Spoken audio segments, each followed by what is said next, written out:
Recording in progress. Good evening. I'd like to welcome all those joining us in the Commission chambers this morning, or this afternoon, excuse me. We usually have that in the morning.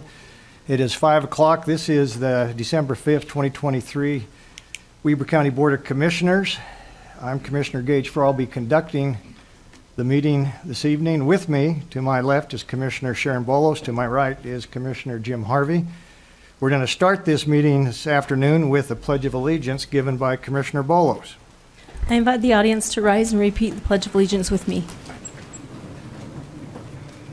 I pledge allegiance to the flag of the United States of America and to the republic for which it stands, one nation, under God, indivisible, with liberty and justice for all.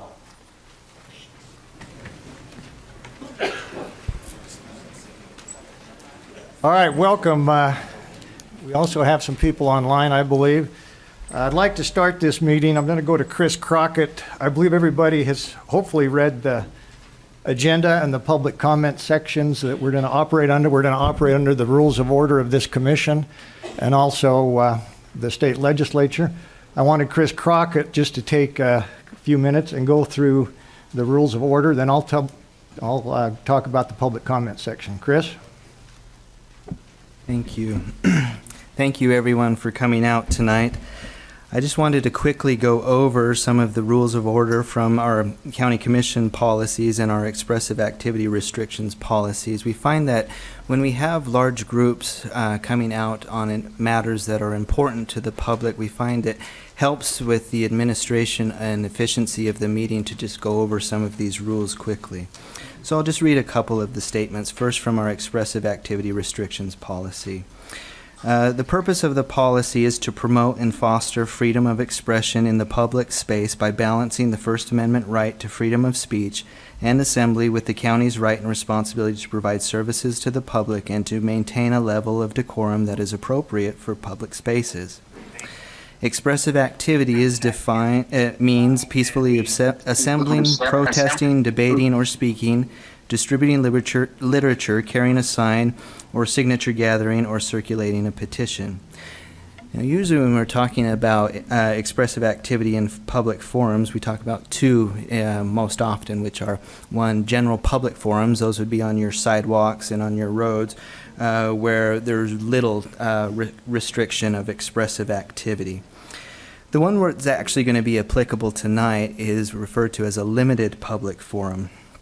That is an area that has not traditionally been open for the free exercise of expressive activity, but is made available by the county for expressive activity, subject to the restrictions contained in this policy. And that includes the commission chambers. And those restrictions, which have been recognized throughout the country in the United States Supreme Court, are time, place, and manner restrictions. They're constitutional in that those time, place, and manner restrictions don't go to the subject matter or the viewpoint. That is protected by the First Amendment, but it goes to content neutral, such as limiting the number of speakers or limiting time limits so that the meeting can run orderly and efficiently.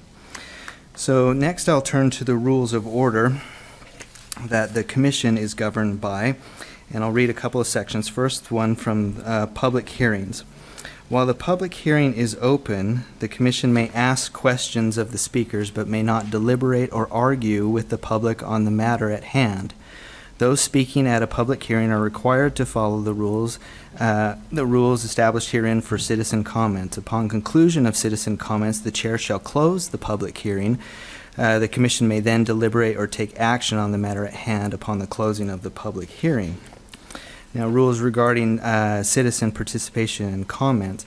We've passed around sign-up sheets, which I have right here for those who have indicated that they wish to speak and provide comment tonight.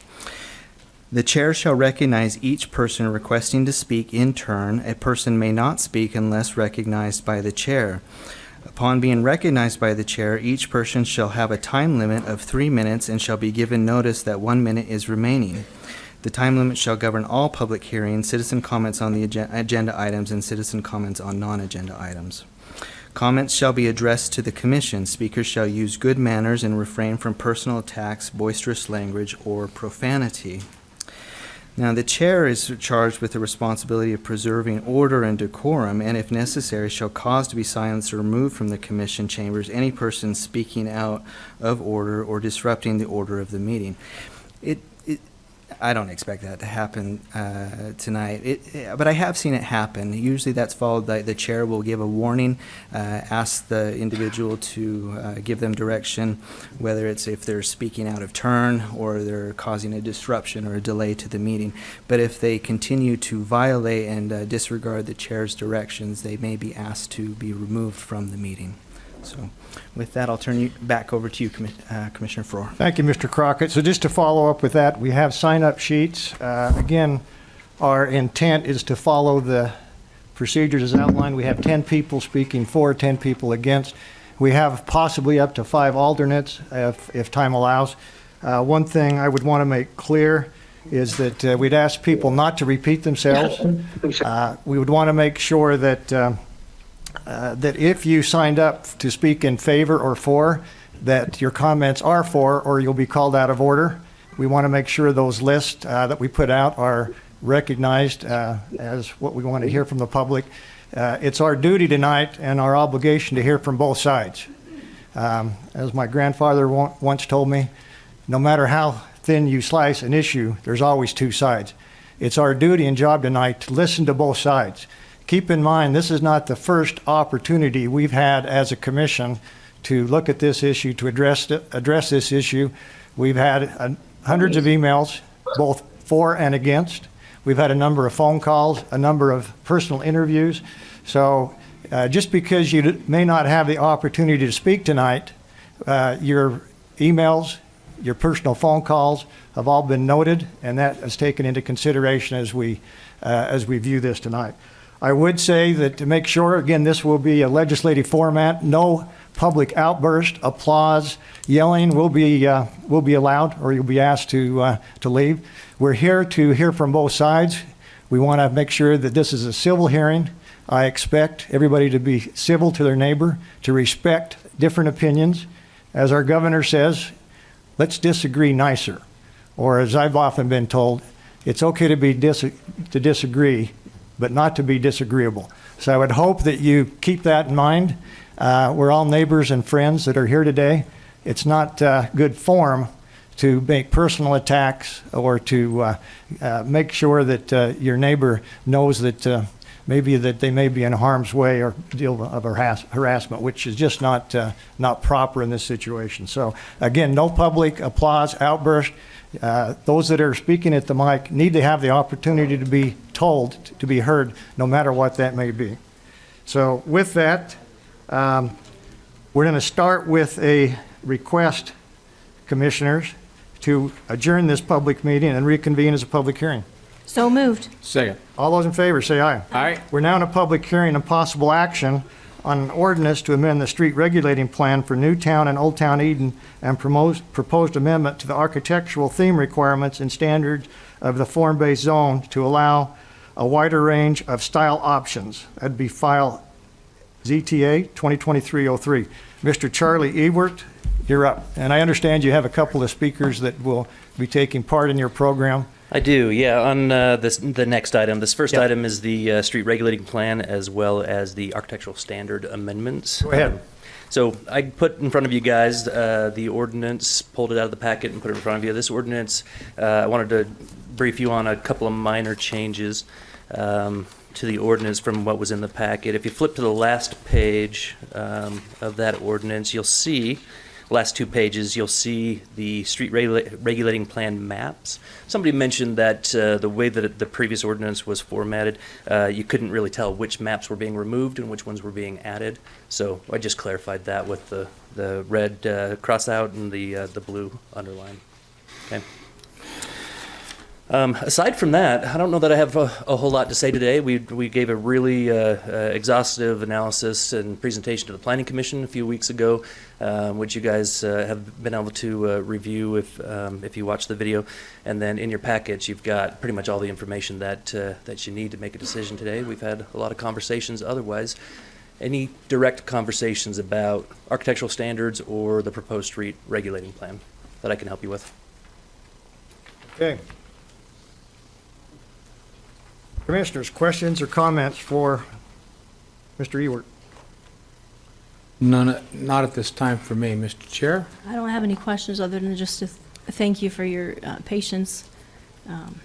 Being the new guy here, I've had a lot of questions, and I appreciate you helping me understand this, and it'll be helpful in making my decision. So thank you. You're very Appreciate welcome. it. Happy to help. And Charlie, I just want to be clear, from the original map, there were several maps that were proposed over the last number of months. Mm-hmm. Can you tell us which, and we went back in after hearing some public comments that maybe it was proper to eliminate some of those streets. Can you review that with us, exactly what streets were eliminated from that? I can. I'm going to call it the last edition because I don't know which one it was.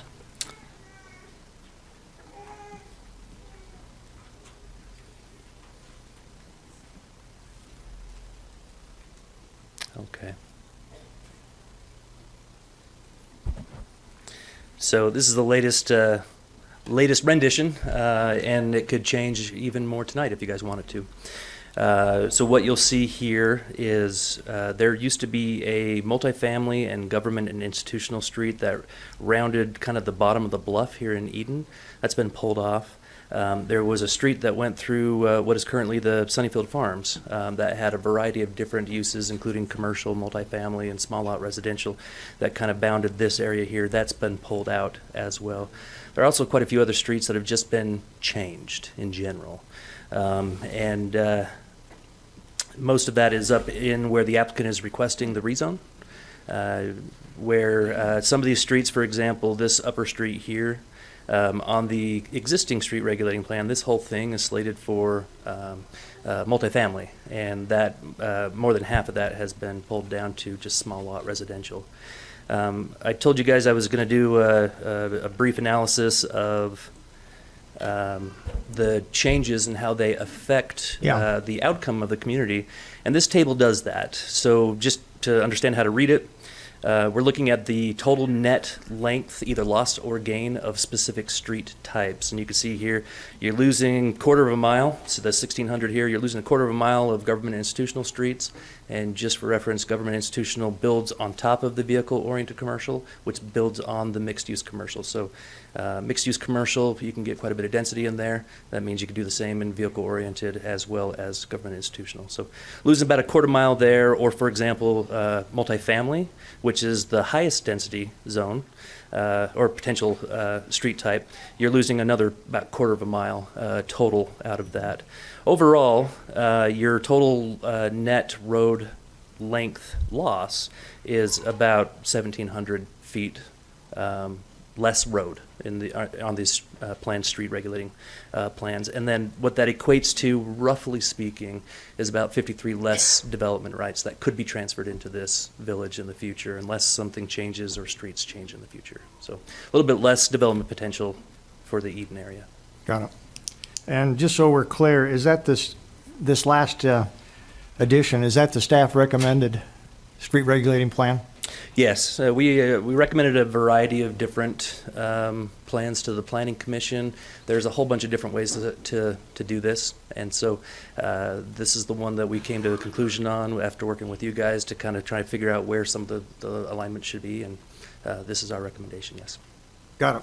Anything else? Nope, that's it from me unless you've got other questions. Commissioners?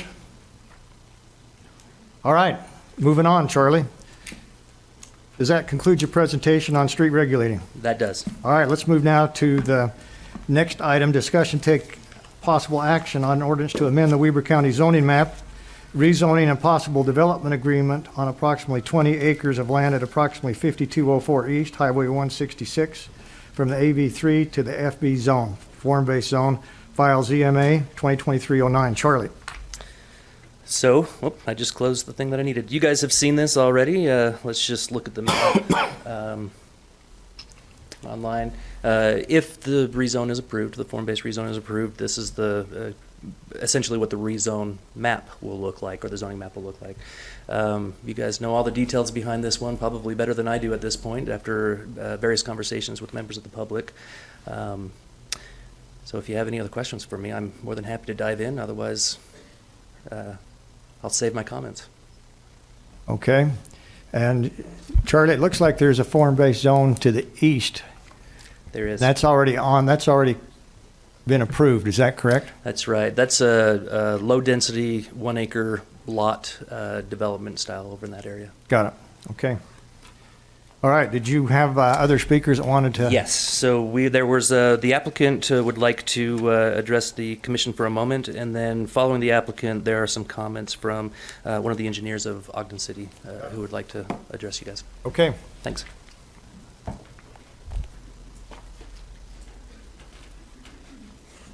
Commissioners, hello. My name is Brent Bateman. I'm with the law firm of Dent, Durham, Jones, and Pendergrass, and I am an attorney representing the applicant today. I am here to make sure that the law gets followed.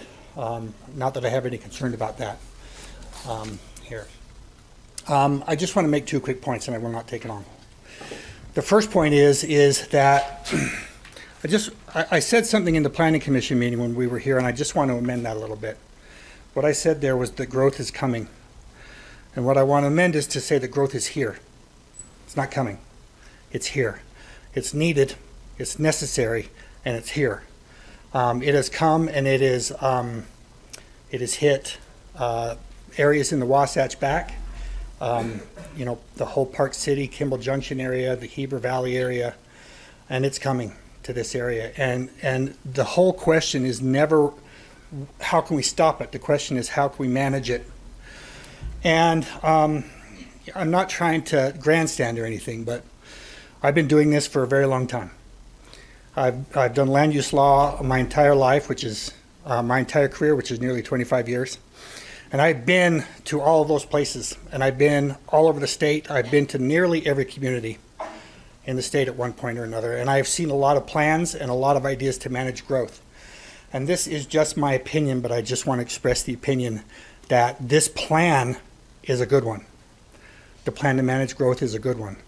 The idea that we can take and create population centers and take density away from the areas, from the beautiful and the open and the wide open areas, and keep those places like that for a special place like the Ogden Valley. And there are other special places in the state that wish they had done this, but for a special place like Ogden Valley, this is a good plan. Again, that's just my opinion. Now I want to, and that's the first point I want to make.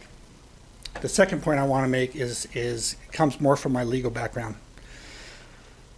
My clients, as applicants, and whatever happens today, other applicants are going to come, and other applicants are going to come, and other applicants are going to come. And when you come seeking a zone change, there's not much you can do except for look at the general plan and try to implement it. I mean, you can make an application that's not compliant with the general plan. Generally, that's bad planning. Generally, that's hard to do. But when you have a plan and you come and you just try to implement that, I mean, that's as much as you can do, and that's what my clients have done here. There's a plan. My clients have come with an application. They're the first, understand that. So they're subject to all the vitriol and everything else. But they've just tried to come here and implement the general plan as it has been duly passed by this body. And so with that in mind, we hope that we understand that the decision you make today is not only going to matter as far as what happens to this particular development, but it's here. Growth is here. And are you going to follow your plan or not? I mean, and that's the question I think that's before you. And that's all I had to say. Questions for Mr. Bateman? So just to be clear, Mr. Bateman, you feel that this development then meets the intent of the general plan, realizing that the general plan is not specific ordinance, it just is a... You got to keep in mind that the stage that we're at, as far as this development goes, we're at the first stage of a 50-step process. Okay, and so once the zoning change happens, there's a lot of other things that have got to happen down the road in order to actually build homes and put things there. And a lot of ways that you can make sure that the things happen there are beautiful, that they happen well, that they're compliant with the community, that they work. Okay, and all of those things are going to have to happen. And the developer is definitely willing to contribute to the community, wanting to contribute to the community. So yes, it meets the plan in that it comes in with the form-based zone plan. The idea is to collect density and create a density center, right, in the area where that's supposed to be. And you know, as we go forward, we'll find out more what that looks like and how that's going to work. But as far as the general plan goes, yes, it qualifies. Thank you. Anything else? Thank you very much. Thanks, Mr. Bateman. I believe we have a representative from Ogden City that.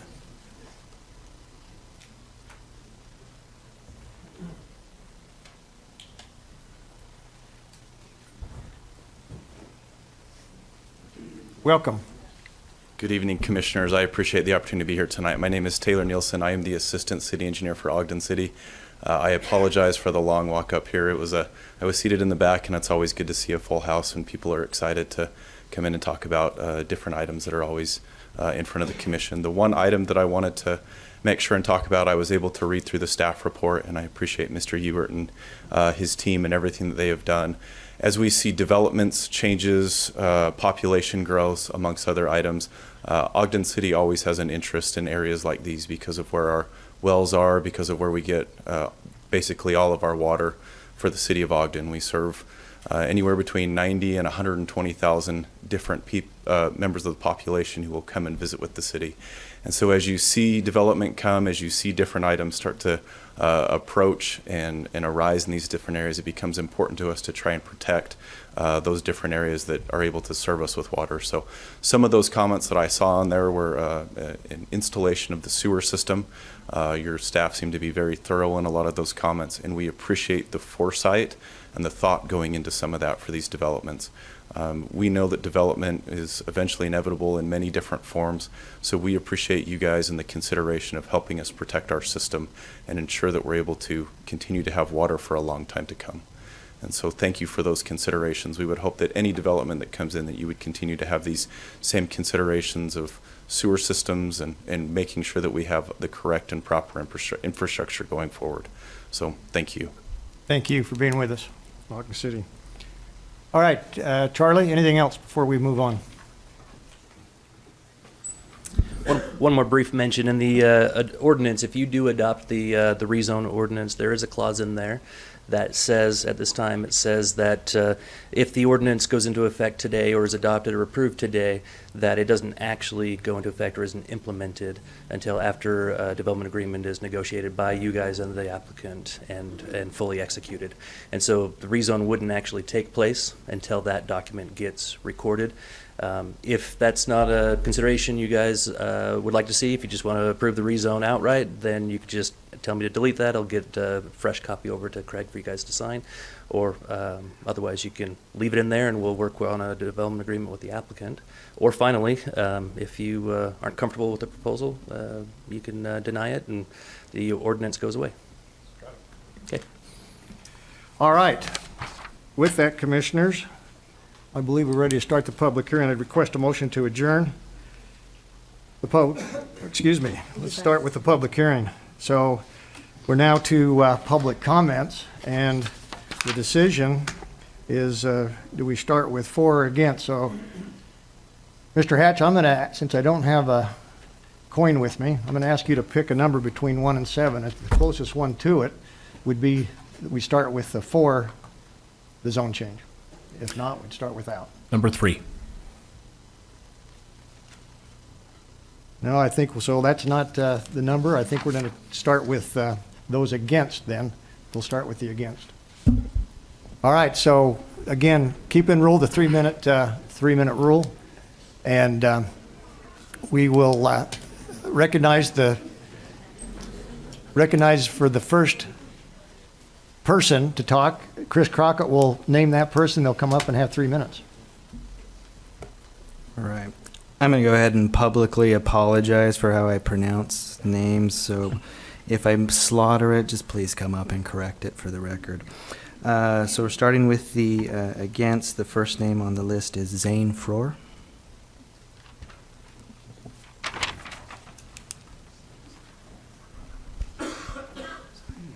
Good afternoon. I've been retained as counsel by several interested citizens, and so I may be asked to talk on behalf of a couple of people. Is that going to be permitted?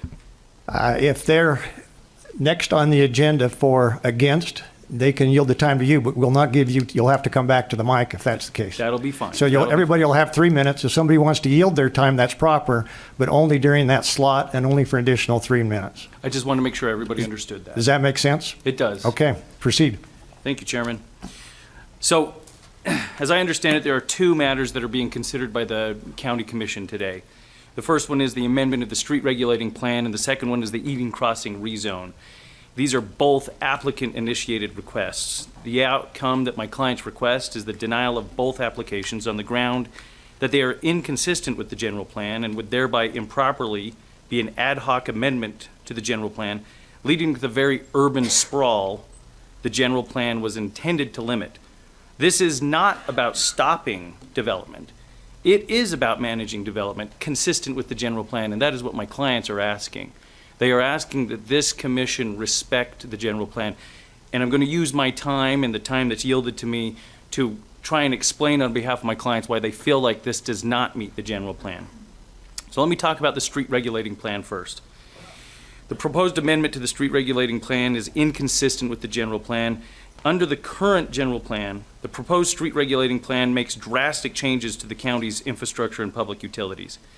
This includes proposed new roads, repurposing through upzoning or downzoning existing roads, and adding a privately financed sewer system to the network of utilities within the affected area. I'm referring to, if you look at the maps, it's page 39 and 40 of the general plan, you'll see the roads that are outlined on the general plan. The street regulating plan adds multiple roads that are not depicted on that. And this is important as we go through this. Under the existing general plan, there are two distinct areas of designated higher density planning within the greater Eden area, New Town Eden and Old Town Eden.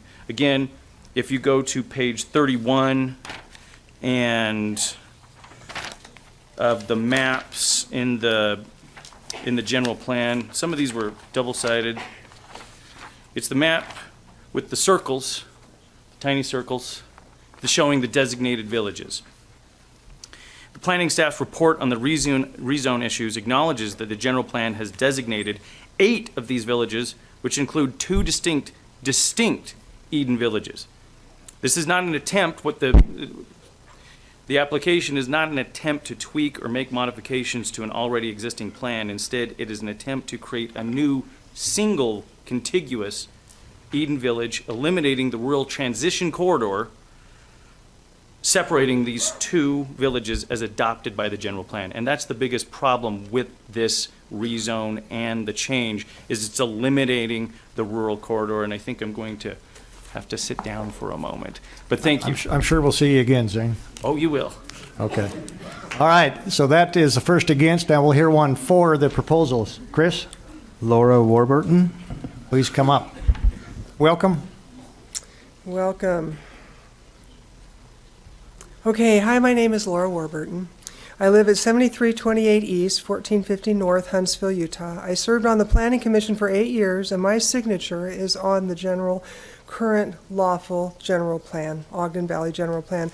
I first want to play a 2-minute excerpt from the fall EOC conference where our sitting governor makes a plea to pave the way for development for the sake of our current families. Impact the ability of our kids and grandkids to live in this state and be raised near us. Those of us from rural Utah have for generations understood the pain of having to export our children and grandchildren. All of Utah is going to start learning.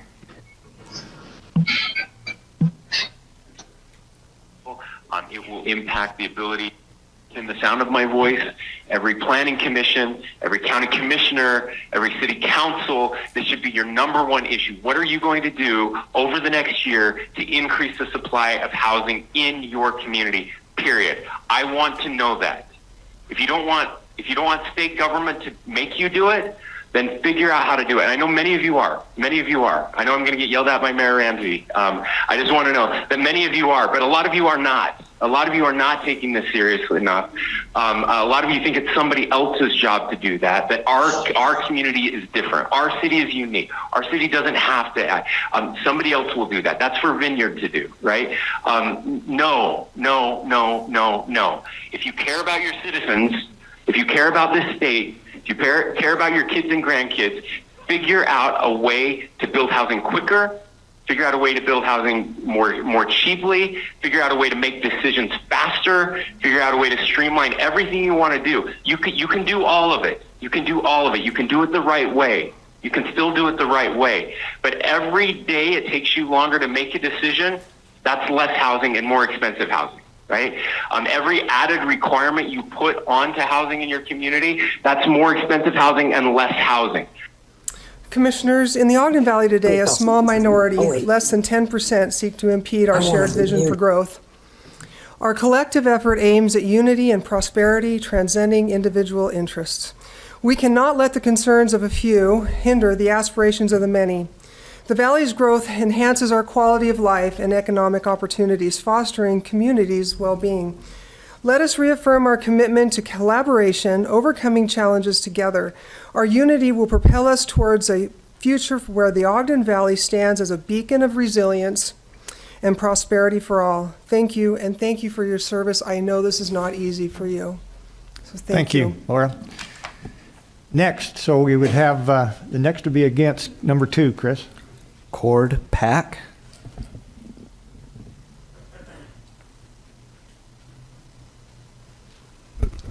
Good evening, Commissioners. My name is Cord Pack. I've been a longtime resident of Ogden Valley for some 55 years. I would like to share my deep love and incredible respect for the men and women who have gone before. Cemeteries in this area are filled with white crosses so that we could be here tonight. For that, I am truly grateful, very grateful. At this time, I would like to defer my 2 minutes and 45 seconds to our attorney, Zane Frewer. Zane? Good. Zane, you're back up. We're going to have some fun tonight. We'll just be back up and down. I want you to pay attention to, this is from page 2. Hold your mic down. Yes. Sweet. This is from page 2 of the Planning Commission report. So you can see this is the proposed area of the rezone. This is the corridor of rural community that was contemplated by the plan, and I'm going to use this one. This is from page 13 of the report. And you can see it blows it up here. And the reason why I'm using this one is because I want you to compare these two circles. This circle, I don't know if it was on purpose or if it was unintentional. This circle is intentionally larger than the red circles on the general plan. And I think the attempt to do that, and if you can see, because the proposed road that we're talking about does not exist yet, and it is not included in one of the smaller circles in the general plan, but it is now included in the proposed rezone amendment planning staff report. Now this is important because this appears to be exceeding the bounds of the general plan. So this request was properly rejected by the Ogden Valley Planning Commission, which noted that it did not conform to the existing general plan. Because the street regulation plan specifically impacts the approval of infrastructure, particularly roads, roundabouts, etc., this is uniquely problematic for the county. It is my opinion that the street regulating plan is an attempt to amend the general plan. Rather than comply with the general plan and implement the general plan, it is an attempt to amend the general plan.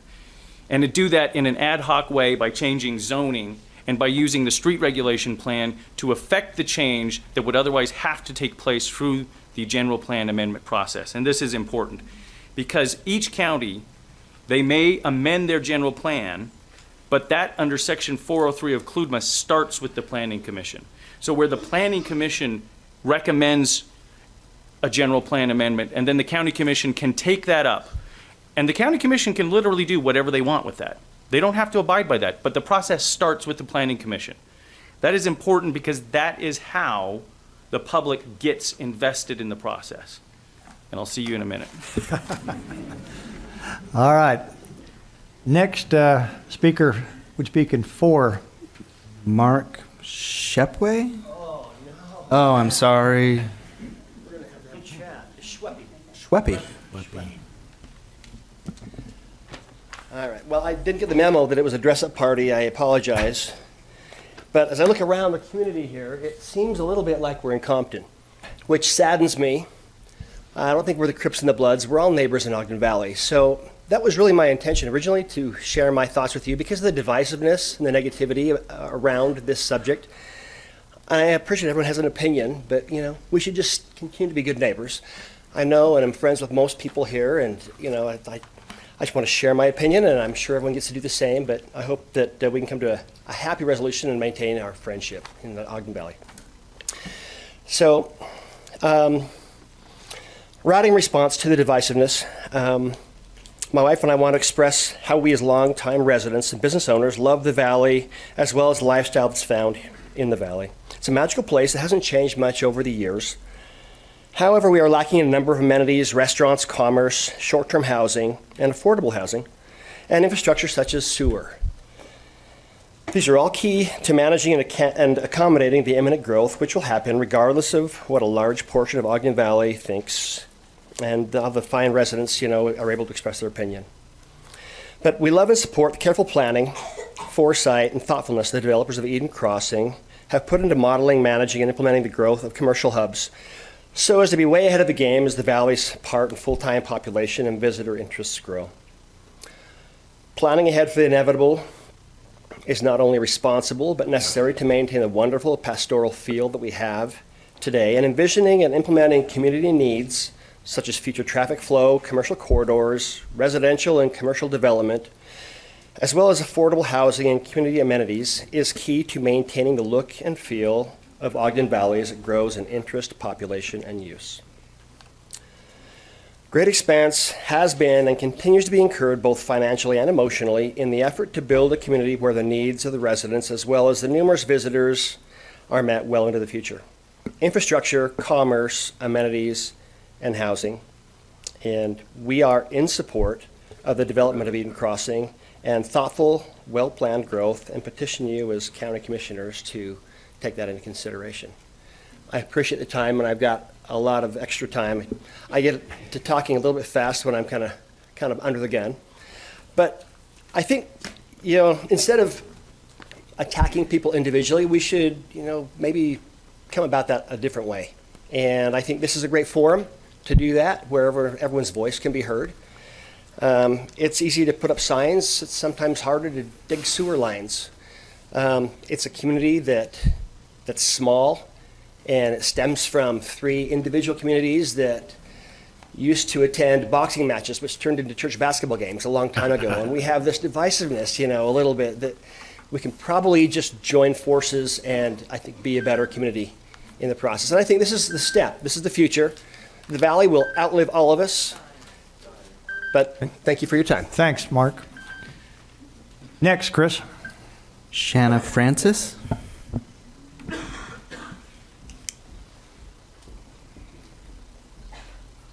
I defer my time to Mr. Floor. Zane, you're back up.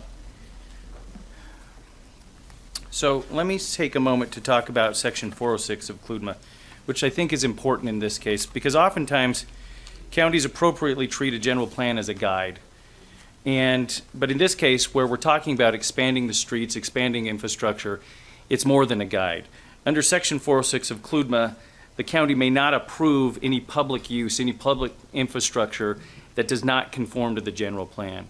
Because the street regulating plan diverts and is not consistent with the general plan, I think it would be illegal for this commission to approve these applications at this time without first amending the general plan. Now, this doesn't speak to whether this is a good idea or not.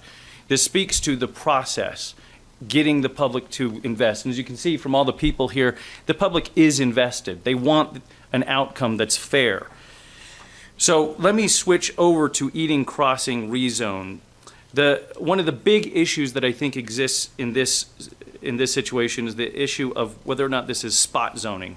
Spot zoning occurs when an authority grants special privileges or imposes restrictions on a particular property that are not otherwise granted or imposed on surrounding properties in the larger area and without regard to the unified plan. And it's that last part that I really want to focus on.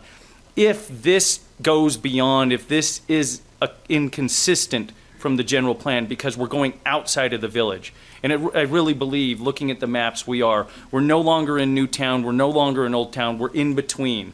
And what we're doing is we're combining the two, and that clearly was not the intent of the general plan. The general plan intended there would be two distinct Eden towns with a corridor, a rural corridor, where there was a transition away from those. By doing this, you are eliminating that transition, and I think you are doing it through spot zoning. You are granting privileges outside of these villages to a particular property and allowing them, in the words of the planning staff, to create their own urban center. This urban center is not called for in the general plan. It's explicitly excluded in the general plan in favor of the two existing, already designated Eden town centers.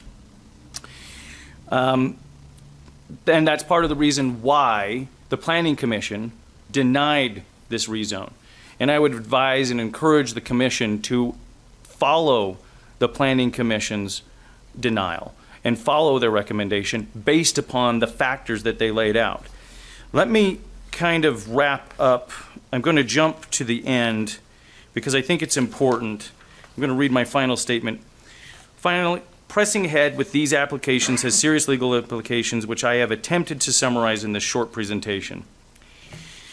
And what I'd like to see is that instead of changing the general plan through ad hoc amendments, the commission work with the community and get this done right. Thank you. Thank you for being. Chris. Dr. Robert Wadman.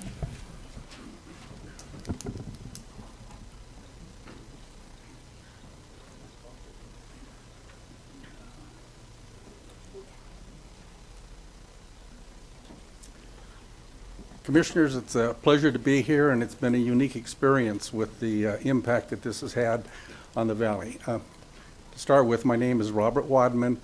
My family and I have lived in the Nordic Valley area for 26 years, and over the past decade, I have had the responsibility of assisting countries that were formerly under the Soviet Union in their transition from communism to democracy.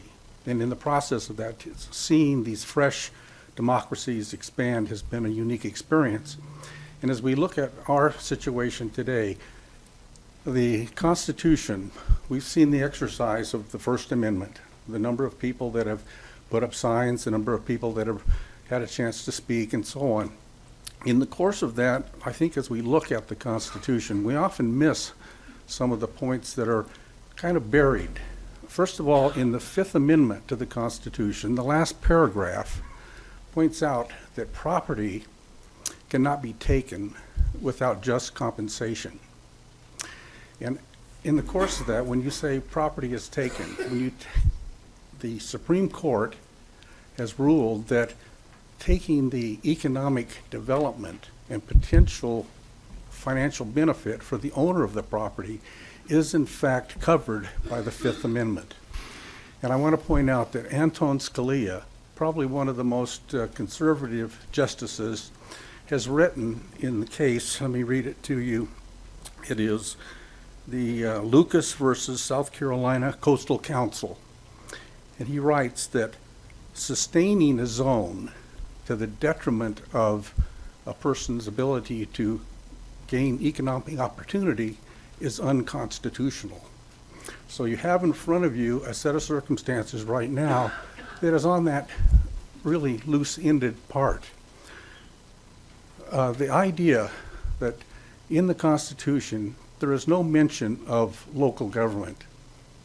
It is the federal government and deferred under the 10th Amendment to state governments.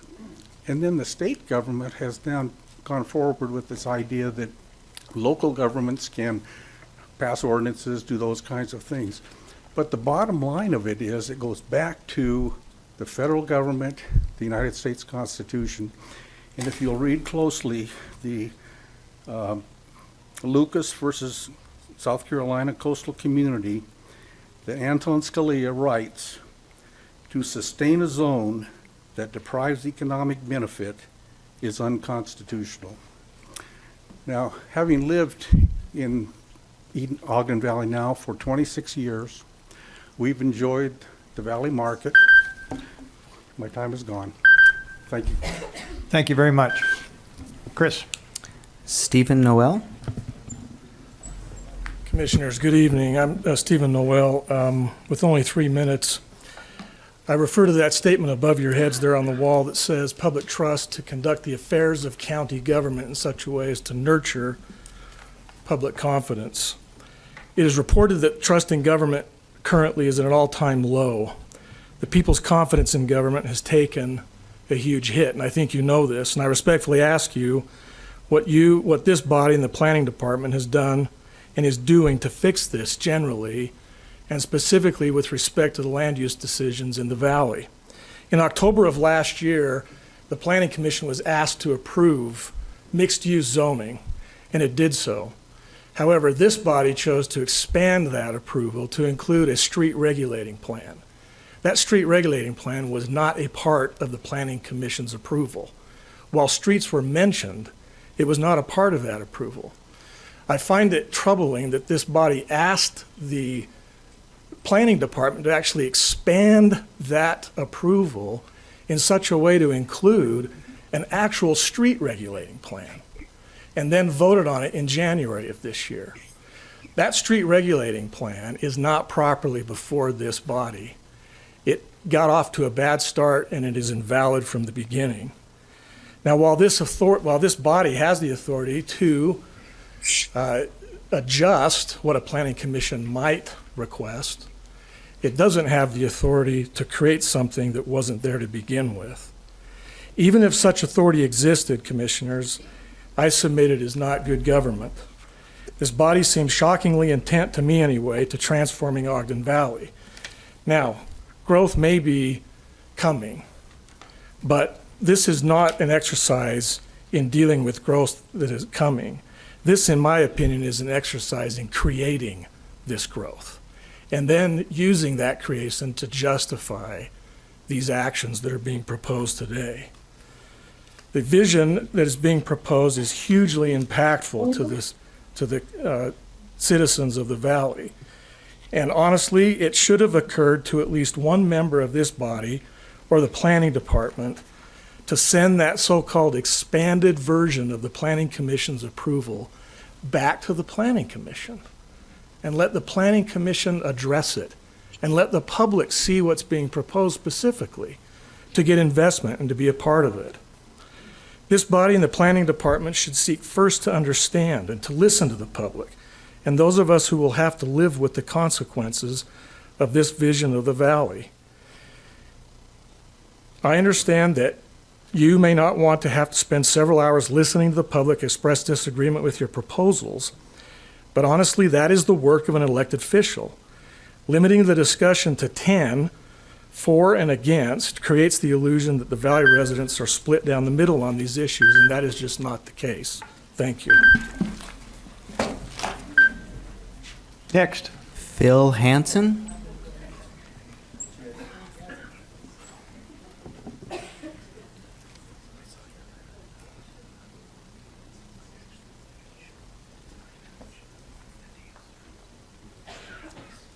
Good evening, Commissioners. My name is Phil Hansen. I'm a full-time resident in Eden, owner and operator of a restaurant based in Eden and a backcountry operation in the mountains.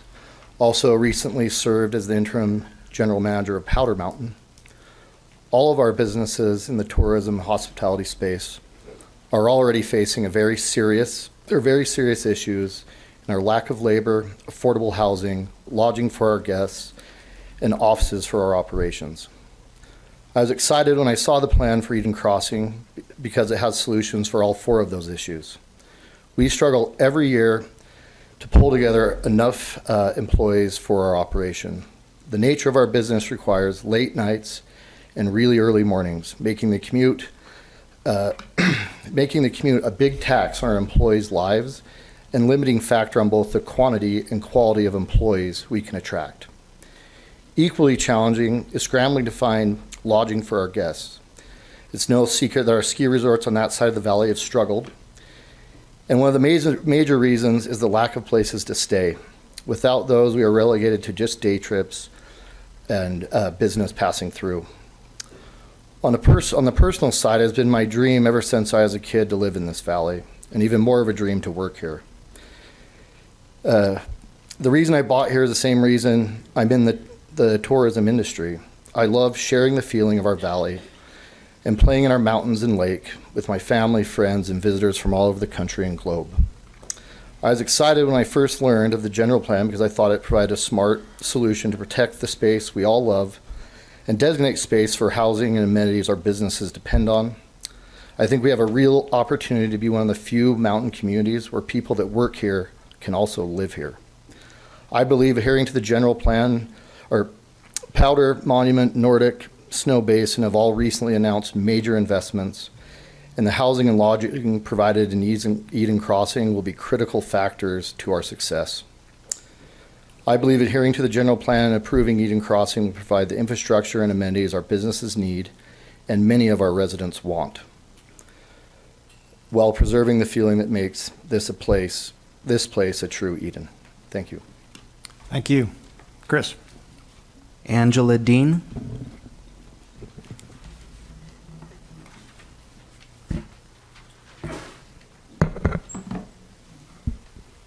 Hi, Angela Dean of Liberty. Adjusting the street regulating plan as proposed results in zoning that is pulled like taffy each time a development proposal requests it, transferring development opportunity from existing properties to enrich another. County planning staff stated in 2021 that Valley Junction was planned to be the new Edentown's Main Street, and it's reflected in the ordinance adopted in 2022. This change would allow one private individual to override this and relocate Main Street to their land. This moving target creates chaos, uncertainty, and is the antithesis of planning. This reactionary form of zoning squashes development potential rather than encouraging it. If we can't trust the general plan and implementation of zoning, how can you expect local businesses and residents to take a risk on a moving target? Staff and the Ogden Valley Planning Commission have pointed to flaws in the current TDR implementation that run counter to the general plan. Rather than allowing those flaws to be exploited, the focus should be on amending it to function as intended. This change opens the floodgates to misuse. Bringing TDRs from hidden hillside locations to visible valley floor open space is in direct opposition to the stated goals, not to mention the tens of thousands of commercial square feet that will be built without the use of TDRs. Past comments among you imply that citizens opposed to this are completely against growth or are uninformed. That is both insulting and inaccurate. If information has been misunderstood along the way, it's precisely because it's coming at us at the speed of light with rules changing by the minute. This process has felt like someone has thrown 1,000 marbles across the gym floor and we race to pick them up before the game is over. Yet here we are with heroic efforts made by many who have rapidly put the pieces together and have a deep understanding of the general plan violations being proposed. You have heard from many concerned citizens through calls, letters, and meetings urging you to join the Ogden Valley Planning Commission to vote no to this proposal. And there are thousands who have signed petitions against it. You have heard over and over the many specific ways this does not meet the vision, goals, principles, and implementation policies of the general plan. You have heard them, but are you truly listening? Smart growth means leveraging our unique individual strengths to foster a strong sense of community spirit. It has the potential to attract businesses and visitors and serve the needs of residents while preserving our unique identity. You have a great asset in this room tonight, an engaged, informed, and action-oriented citizenry. This should be seen as an opportunity, not opposition. We should be on the same team, striving to preserve the unique sense of community and place while preparing wisely for changes that will come. Given the rapid pace of change recently, it may be time to revisit the general plan. Rather than rush to approve this before evaluating the long-term impacts against the will of the people, let us undertake this process together with a diversity of voices at the table, making informed and intentional choices that define our future. Even though the majority in this room are not given the chance to speak, they are here for the love of Ogden Valley and are passionate about protecting their home. They are full of hopeful anticipation that they will see government at its best. Thank you. Thank you. Next. Amber Ravel?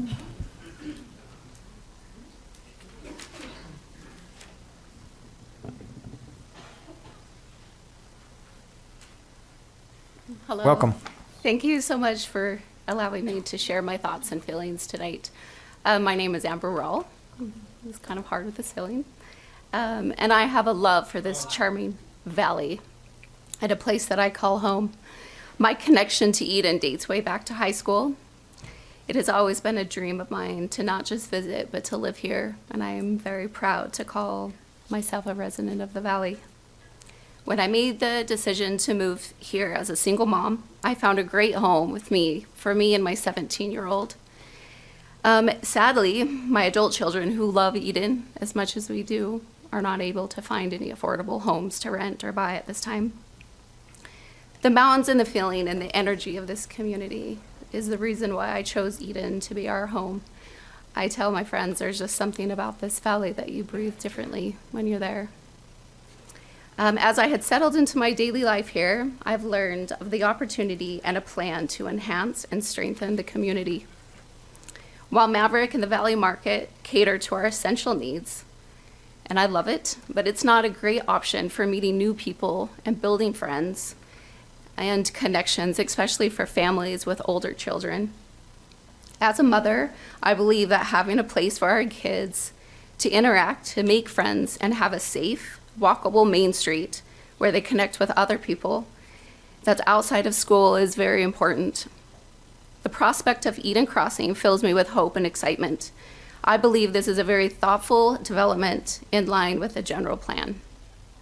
This is not going to change the charm of our amazing little magical valley. We can still have large fields. We can live in nature, be in the mountains, ski and boat, and we can have the properties that we all love. But how great would it be to have a main street where families that can gather like mine, enjoy family-friendly community spaces, walk to local shops, restaurants, have affordable housing, so our children can have the opportunity to continue to live in the place that they can call home. I see Eden Crossing as a major social economic asset to our community, and taking a step forward in investing in the health and safety of our community while protecting our valuable water resources. I believe this plan will enhance the quality of life for families in our valley while preserving the charm and essence of this special place. Thank you so much for your time tonight. Thank you. Chris. Tina Allred?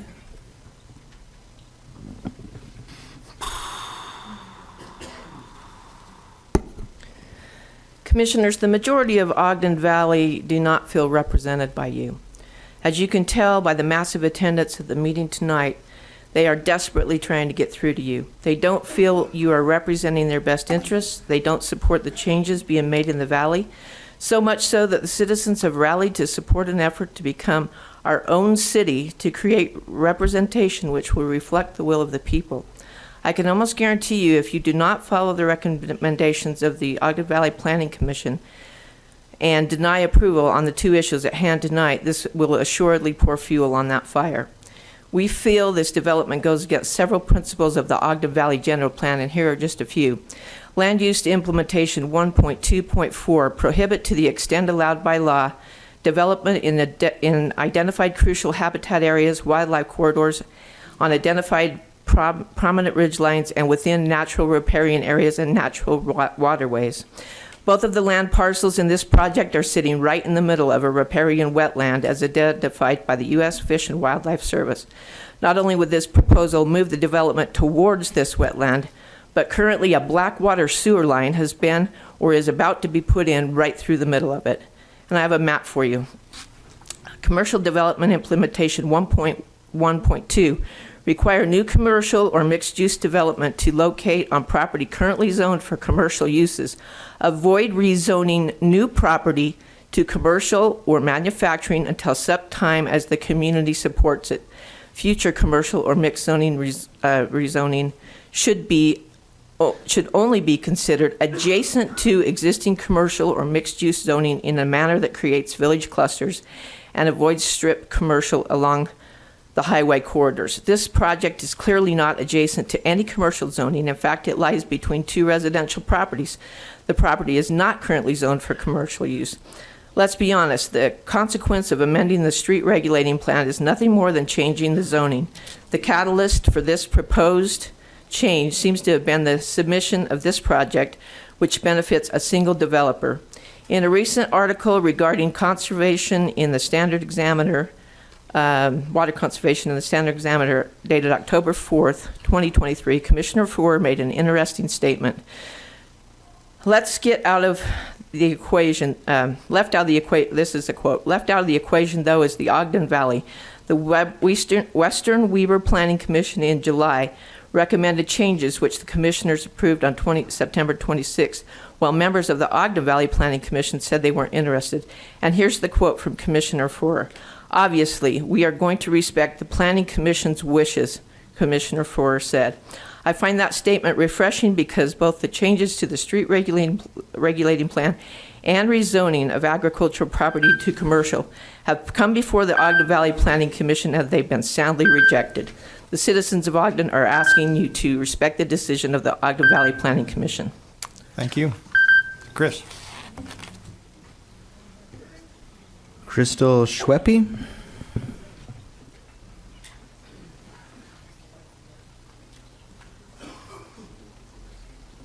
Thank you, Commissioners, for allowing me to speak tonight. Just quickly, I do want to recognize that there is a lot of people that are actually for. Would you please give your name again? Oh, yeah, Crystal Schweppe. Thank you. I do know a lot of people that are actually for this proposal, but unfortunately, when you make public comments, the attacks have been quite frequently and quite harsh. So I know a lot of people just tend to not want to say anything for fear of retaliation. I am a local business owner that serves Valley homeowners, and I'm here to offer my support of Eden Crossing. In my experience, there's little to no commercial space available in the Valley for those of us who live and want to work here. When a space becomes available, it results in a bidding war and many opportunities are lost because of little to no inventory. I desire to see community growth and more opportunities for fellow residents. Thank you. Now I'll be reading statements from two other business owners that reflect my thoughts in support of Eden Crossing. First off is a statement from Roger Terry. I'm a partner of both Morgan Valley Food LLC and Terry Phillips Properties LLC, together owning 12 plus acres of property in the heart of Eden Village, designated area. Approximately 6 acres on each side of Wolf Creek Drive, just north of the four-way stop. Having reviewed the Eden Crossing plan, I quickly came to the conclusion that creating a walkable Main Street and mixed-use commercial district without the additional crush of added traffic congestion is an idea that I could support. A well-planned off-highway mixed-use development with infrastructure and feeder roads will help Eden community avoid traffic problems and congestion that will be coming with inevitable growth to the area. A cluster of development around sewer infrastructure is what the general plan has called for. A well-planned off-highway mixed-use Main Street that is easily accessed by driving, biking, or walking opens up several possibilities for community events such as street festivals, outdoor markets, and concerts. These could be held in such a location without the impact to state highway traffic. I support the Eden Crossing Development Street and Street Regulatory Plans. Thank you. Next is a statement from Richard Snyder. I've been a Valley resident since the 1980s. In the 90s, I developed a commercial property in the center of Eden. The Eden Professional Center was an early effort to create a work environment for those who lived in the Valley. Our project has been a success for the past 25 years, and many Valley residents have positively benefited from this project. We are involved with Nordic Valley Ski Resort with the specific intent of representing our community. Not growing any community, whether it be Jackson Hole, Mount Snow, Breckenridge, and now Eden, all places which I've lived, are void of those old and new residents who intrusively complain and verbally tear down those who wish to improve upon the community and its infrastructure and offerings. Growth in Ogden Valley is not going to stop. The concept of developing both the infrastructure and amenities in the downtown area of Eden is a must. We only have two choices: be left behind or try to stay a step ahead of what is inevitably coming our way. Both my wife and I are in favor of these concepts that are being put forward. We feel strongly that now is the time to embrace and hammer out these sorts of infrastructure upgrades. We believe there are thoughtful, caring people involved in this process. Thank you. Thank you. Next. Kirk Langford.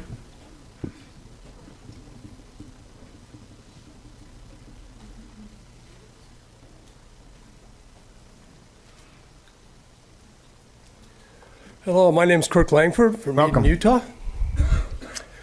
Thank you for your service, commissioners, and for having this meeting and letting people talk about this particular project. I am not in favor of this particular project, not because it's no growth or not in my backyard. I don't think this is smart growth. I have grown up in the valley from the time I was a little kid. And as Gage has said many times, sorry, Commissioner Farrar, the valley's not the place we grew up in. But this is a super high density project in the wrong spot. The geology and geography of this piece of property has been wet and flooded the drainage off of Wolf Creek. And we've bounced the water off to the east and it's going down into Old Town Eden. And it's just not the place where this project should be. It's also, in my opinion, from being 45 years in the ski business, 25 running one of the major companies, the kind of project you would see in a resort ski town. I don't think you could get this through any planning commission or city commission in any resorts I've been to around the country, and I've been to them all. I've been involved in this planning process since the early 90s when Craig Barker was still here. And I'd like to just address a couple other things, talk about the transfer of development rights. You know, we're not saving, and we have not saved 1 foot of any farmland or valuable open space with this TDR. We've transferred TDRs off steep slopes that maybe wouldn't have got developed for decades. We're inducing demand. And inducing demand is something that planners know is an action that they want to try to avoid. And we have commercial that was identified in the general plan, and I was there for every meeting in that general plan, and their Old Town area, and that's working out wonderfully. There's the New Town, which was behind the Maverick, and as a couple of you commissioners would know, that's where I think you should be rezoning, and you should continue that up along the river so you can leave the road open. With this rezone in front of this area and the four-way stop and the roundabout, it's going to be impossible. It's going to be a sore for this community for the future and decades beyond. I would also ask you to not forfeit your ability to negotiate a community benefit for this rezone before you sign the rezone. So far, we haven't seen any positive benefits for this developer. It's outside where it's supposed to be. The density's higher. We're not transferring development rights off of the farms. They're coming off of places that aren't going to be used anyway. And we should suspend the TDR ordinance until we can get our hands around that. So please negotiate for the rezone, and I would deny this. Thank you. Thanks, Kirk. Next. Scott McGonigal.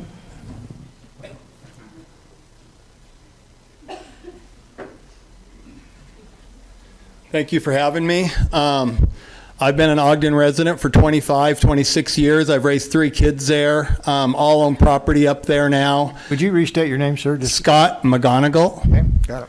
How are you, Gage? Good to see you. My kids have been married in the valley. They all own property and live there, so we've seen a lot of growth happen over the time. Just like this, we had people opposing Trappers Loop. We had people opposing Valley Elementary. Like our governor of Utah says, it's time to grow ahead of that growth. If we wait, we're going to be overran. John, I've known since I've moved here, probably 35 years. I've been on a lot of his developments. He's built bike trails that I bike trail on every summer that he didn't have to build. He has horse trails that he didn't have to build to connect trail to trail through his communities. He's the right guy to do this. He's one of us. He's lived here for longer than me.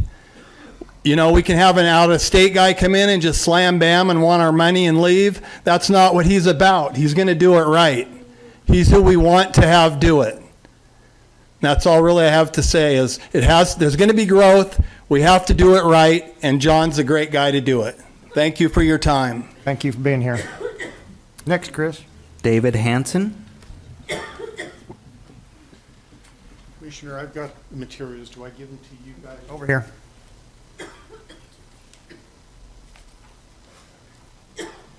I yield to Zane.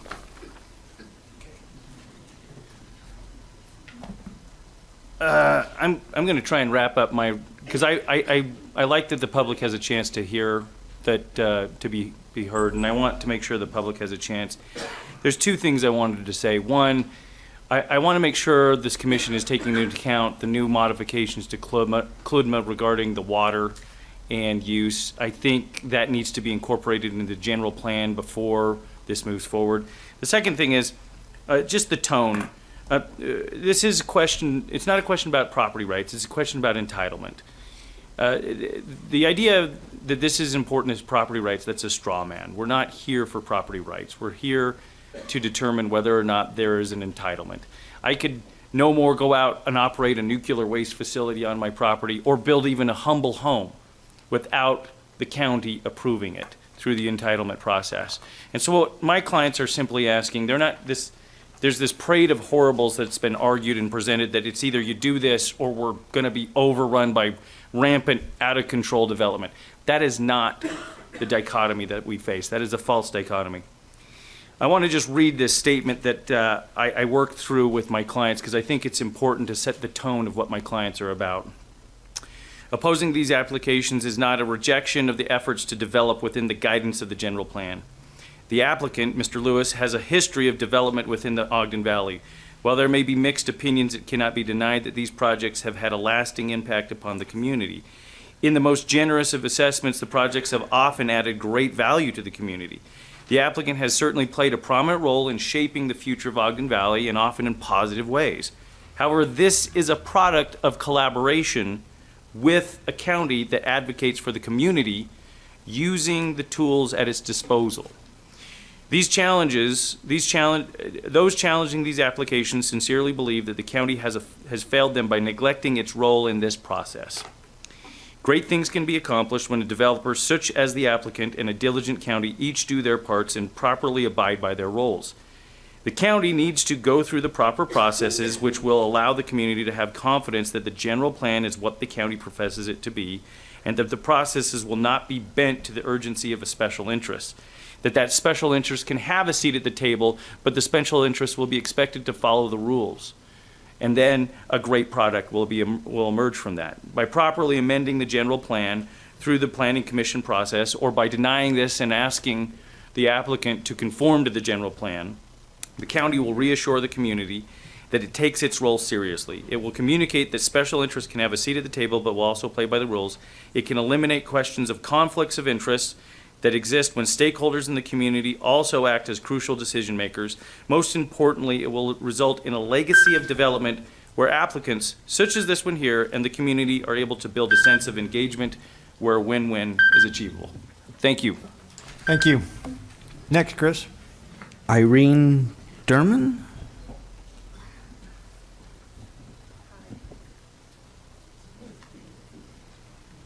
Good evening. Welcome. My name is Irene Derman, and I've owned a home in Nordic Valley for just under 10 years. I love the valley and our community. However, we are missing some amenities which I would like to see come to fruition. And from everything I've read about the planned development, the Eden Crossing plans do cover all of this. Now, growth is going to happen. It's the natural order of things. Nothing stays the same. Statistically, the state of Utah has the highest birth rate in the country and are in the top 3 of in-migration to Utah. Also, something else to consider. Should Utah be the state that has chosen to host the Winter Olympics, while a decade from now, the Eden Crossing proposed development is not just smart, it's sensible. It confronts what lies ahead. It predicts smartly. It's not just now, but the expansiveness of our upcoming future. It encompasses what the valley and this community will require to sustain its growth and provides increased housing, which is in short supply. And with the state growing so rapidly, it is a vital need. Personally, with no longer being allowed to approve short-term rentals, I need to be able to refer friends and guests that previously rented my home and love it here to a hotel in our valley rather than elsewhere. Frankly, driving is a waste of time and resources and creates more traffic. The Eden Crossing plan will reduce traffic impact on Ogden Canyon.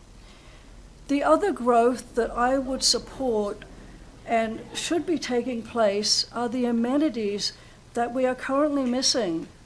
A larger market or markets, plural if you like, restaurants, coffee shops, a spa, retail stores, and boutiques, and to be able to support a culture for the arts, which is another missing piece in our valley. I'm delighted with the plan of the proposed traffic routes and a walkable Main Street, where we can enjoy all that it will have to offer in the future, as well as the ability to have markets and festivals. I live next to Osprey Ranch, and I appreciate the low-density development that has taken place there. It is a good example of the general plan working. That we have local developers proposing these improvements to provide better amenities and opportunities for our community. It's a plus, it's a big plus. These are people that understand our valley and its needs. As a final summary, by concentrating, okay, thank you for listening. Thank you for being here. Chris. Hugh Schaum?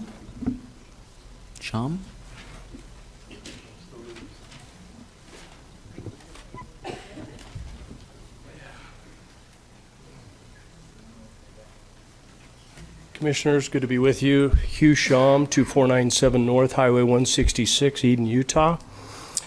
First off, Commissioners, I personally want to thank the Ogden Valley Planning Commission, Commissioner Montgomery, Barber, Wampler, Torman, and Schuman. On May 23rd, they denied the applicant's request for a street regulating plan. Why did they do that? Well, I think we've heard tonight. It didn't fit the general plan. Fast forward, I have met with each one of you three multiple times, and I personally want to thank you both, all of you. I've met with you, Commissioner Bolos, Commissioner Four, and Commissioner Harvey. And in fact, Commissioner Harvey even called me and said, Hugh, I'd like you to go with me and ride, and we'll meet with Mr. Lewis and Mr. Hill. And we did that day. And I can't thank you enough, Jim, for doing that. With that being said, I'm opposed to the street regulating plan because as of now, I'm the only person that lives right next door to that. There's not one other person. And I will tell you that by having that go in, it's not going to affect the traffic in Ogden Canyon. It won't at all. I will say this, that it's outside the general plan. It was never intended to be like that. That's a farm. It's a floodplain. We've heard this over and over again already talked about, and I'm opposed to that. But what does it do to my neighbors? On May 23rd, we heard from Charlie Ewert when asked by the Ogden Valley Planning Commission, what will it do to Highway 166? I live on Highway 166, and his reply was, well, we're going to have to expand it. Well, guess what's going to happen? Somebody's going to lose their house. Somebody loses their farm. Why? Just say no. And that's all that I've asked of each one of you, is honor our servants that serve our valley, the Ogden Valley Planning Commission. I fast forward. I go to November 14th. On the rezone, that came up again. They thought about it. They had courage, and they said no. I respect them, and I would ask you to respect that wish just like you would, because actually you all appointed them. It wasn't me. I didn't appoint them. I'm just a citizen that they stood up and knew what was right. I also want to talk about this. I think it's real important. The applicant, just so you know, there's the applicant had approved last year the exchange up by Wolf Creek. There's a hotel and housing area that's already been approved. There's ample housing within the valley. There is. There absolutely is. I want to talk a little bit about legacy. You know, I shared this about 2 weeks ago. I looked out my window and it was pitch black. And that blackness was because there was nothing that was up yet. We had beautiful dark sky. This will violate the dark sky ordinance, and I want you to consider it tonight and say no. Thank you. Thank you. Next. Cass Butler.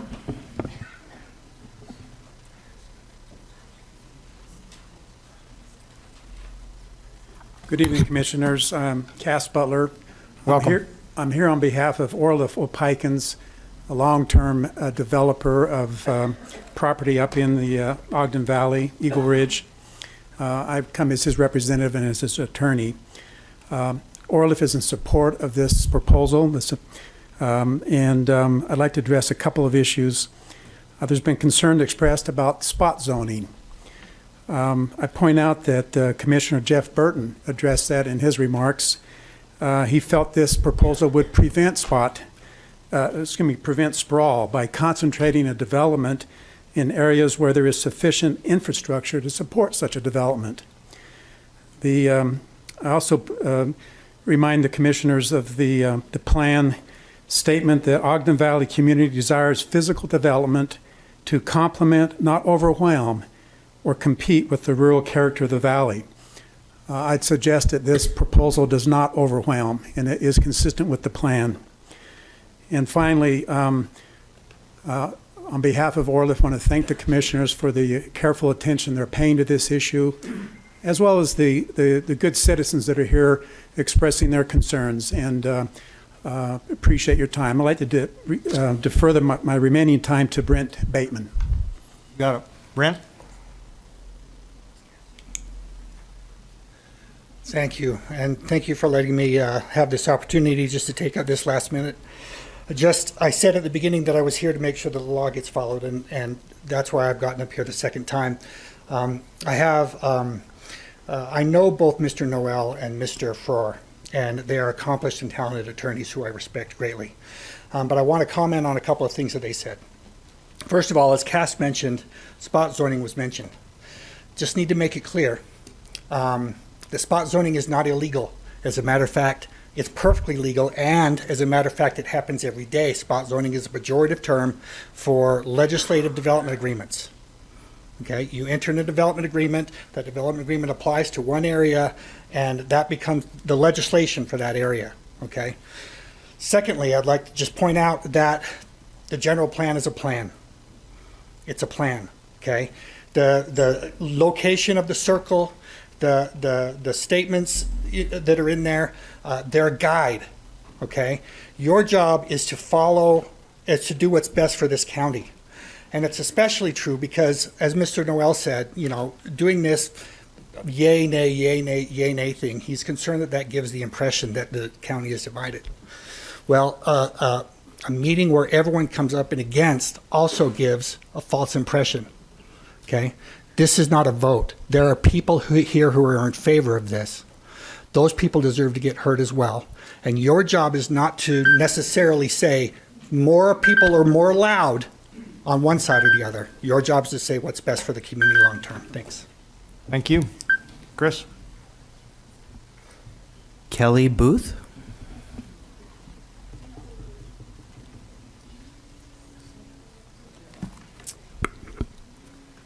On May 23rd, 2023, the Ogden Valley Planning Commission voted a denial recommendation to the County Commission. They said, in terms of the street regulating plan and form-based zone, they said the amendments are not supported by the general plan. The area is not ready for the proposed changes.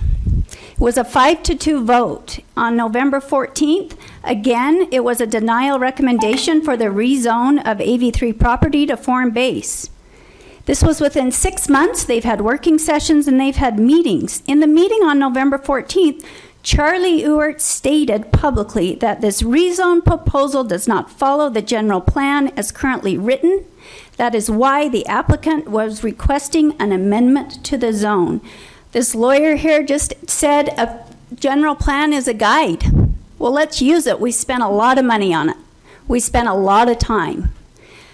I think it's interesting, too, to repeat that the denial was based on logic, it was based on common sense, and principles outlined in the general plan. These are appointed officials, appointed by the commissioner, And additionally, we haven't heard one thing, any rezone requires an environmental impact study, right? We should look at what it's doing for the environment. Tina talked about the wetlands. We haven't heard how their historic irrigation ditches are going to be preserved and protected when these streets get put in. We haven't heard how the county is going to mitigate and keep the displaced water from flooding residents' homes and basements. I want to talk to Huntsville has a hotel. Who was looking for a hotel? Huntsville has one. Eden had one. It actually was owned by the developers who's proposing this, and at one point owned by him, and guess what? It went out of business. We've had a hotel in Eden. Knowing, and then I wanted to bring up another issue, knowing incorporation will soon be on the ballot. It would be reckless for the county commission to move forward with such a big decision. This is an important matter. This matters. It is a pivotal moment for Ogden Valley. It cannot be taken lightly. We ask that you go through the proper procedures and the proper processes. It will have ripple effects. I have with me a petition of 3,000 names and letters for those who were denied the opportunity to speak during this format. I would ask everyone who signed this petition who is present to please stand. No, we're not going to allow that. Okay. Well, here's an easy guess. You can leave the They're wearing petition. red. Okay. So my guess is if they're wearing red, they have done it.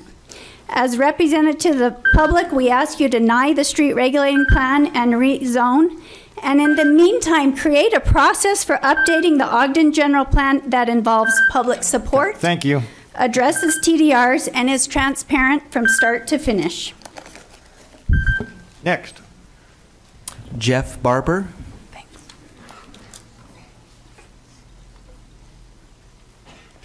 So this is under a speaking in favor of the petition, the ordinance, is that correct? You're here to speak in favor? Yes, that's right. Okay. So as you all know, I am a current member of the Ogden Valley Planning Commission. I voted no twice on this matter. I voted no not because I'm not in favor of this proposal or this project or any other project. I think careful deliberation was given by the Planning Commission twice. In my case, and I only speak for myself, I gave it very careful consideration, and I would like to see this project be successful because growth is going to happen. It needs to happen well. Is this the greatest project? I don't know. Is it the worst? I don't know that either. But if a project like this is going to go forward, I'd like to be successful. My concern is there is something that's going to keep this project from being successful. And I think this project is very much linked to the Ogden Valley General Plan as well. So we've heard it tonight referenced that this plan is going to make the Ogden Valley General Plan successful. The two are definitely linked, and for this project to be successful, the plan has to be successful. And it won't be the way the current TDR process is written into code. And just don't take my word for it. If you really dig deep and drill down, there are inherent flaws with the way the county has taken what's written in the general plan with respect to TDRs. We've heard a few comments tonight. But I think if you really want this project to be successful, which I do, there needs to be the time taken for that TDR process to be understood. You just can't look at the paper right now, the code, and say we have a TDR process, it's going to work. It's not going to work. The folks who put in all the time and effort to create the general plan wrote specific things in that plan that are not in the code today. Those were very well thought out, specific key points that are not in the plan. And I do think whoever wants this project to be successful, and I'm one of those folks, before it can be, you have to step back and fix the TDR process so that the development rights that move into these density zones are the right development rights. Right now, none have moved. None have changed hands. There is no valuation. It's not going to work. So if you want success in this or any other project, you have to do that first. not after the fact. Thank you. Thank you. Chris? Commissioners, we've reached the point where we've heard 10 against and 10 for. There are some additional names on the list. There are 7 who wish to speak against and 2 for, but we've heard from 10 speakers on both sides. All right, well, without objection, I'm going to hear those 7. So we had 2 that would speak for. Yes, 7 against and 2 for. Name those 2. So the 2 for are Bruce Warburton and Seth Bailey. Okay. Anyone else that is here in the audience would like to speak for besides those 2 people, raise your hand. We'll put you on the list. All right, so we'll have 2 speak for that, and we have 5 against. Did you tell me? 7. 7. Okay. So let's start with the against. We'll hear all 7 people. Talia Matheson?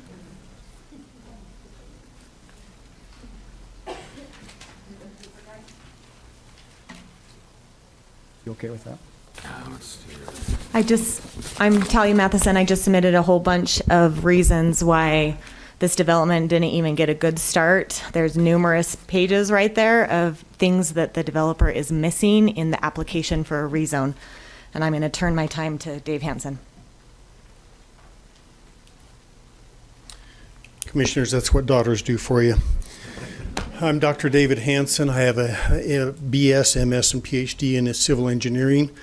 I sold 2.5 years ago my interest in the engineering firm Hansen, Allen & Luce, and my specialty over 40 years of engineering has been surface and groundwater development. I wish to make it known that I have the following concerns about the planned and future developments in Ogden Valley, hereafter referred to as OV. I request that you listen to and take note of the strong voice of the people who have elected you to office. The planned developments for which we are here today do not conform nor follow the OV general plan. A final study to determine the feasibility of incorporating Eden and Liberty is planned to be released on December 7th, 2 days from now. The study is being completed mostly due to the lack of consideration OV residents feel that they have received from this commission. In my opinion, many of the decisions of the commission have gone against the majority interests of residents who actually live in OV. Little consideration should be given to comments made by those who do not live in Ogden Valley or anywhere near these proposed developments. As I said, I'm a civil engineer. I have assisted with the feasibility investigation of many developments, including water resource evaluations. I understand development will come to this valley, including but it must come responsibly, not as large-scale developments that are not in conformance with the existing plan. One that creates new retail development that is surrounded by agriculture and residential zones, and one that adds to the already struggling businesses that fight to keep their doors open. Changing the rezoning process will not only make it easier for Eden Crossing to be approved, but will have impacts across the valley and open the way to similar type developments in both Eden, Liberty, and beyond against the desires of the community. Do not make OV a new Park City or Sun Valley. It's already a recreation hotspot for many of these factors. We have lake recreation, 3 ski resorts, HV recreation opportunities, biking, hiking opportunities throughout the valley, camping, hiking, biking, snowshoeing, cross-country skiing opportunities in North Fork. This commission was elected to represent the interests of the public. The interests of OV are different than communities west of the Wasatch Range, and we request that you properly represent OV in your decisions for the valley. Please say no to the road changes, the road plans, changes in the methods of rezoning, no to Eden Crossing as currently proposed. All developments must be in conformance with the plan. Thank you. Chris, let's go with one of the... Bruce Warburton?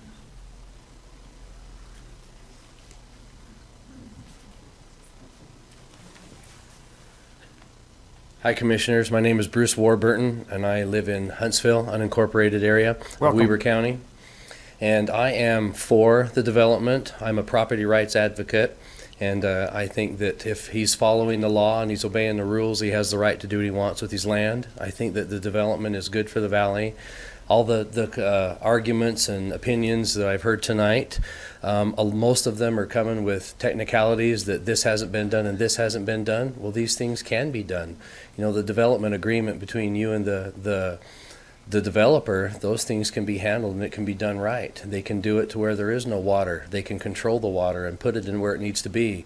They can create these solutions to the problems that people are complaining about. So I'm in for this. I think it would be a great thing for our valley. Thank you. Chris, go ahead. Paula Wilden.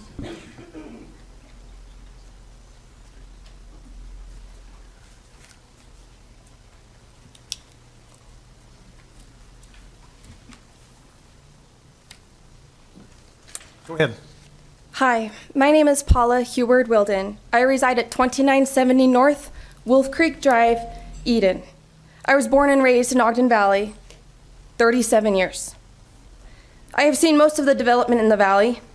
I am not against development. However, I do support legal and smart growth. Why are we rushing this when we have an opportunity to keep the valley special, to offer the world our Garden of Eden? And what about my property rights? In February of 2023, I received a call from my mother, Barbara Heward, who while I was out of town was staying with my grandmother at the said residence.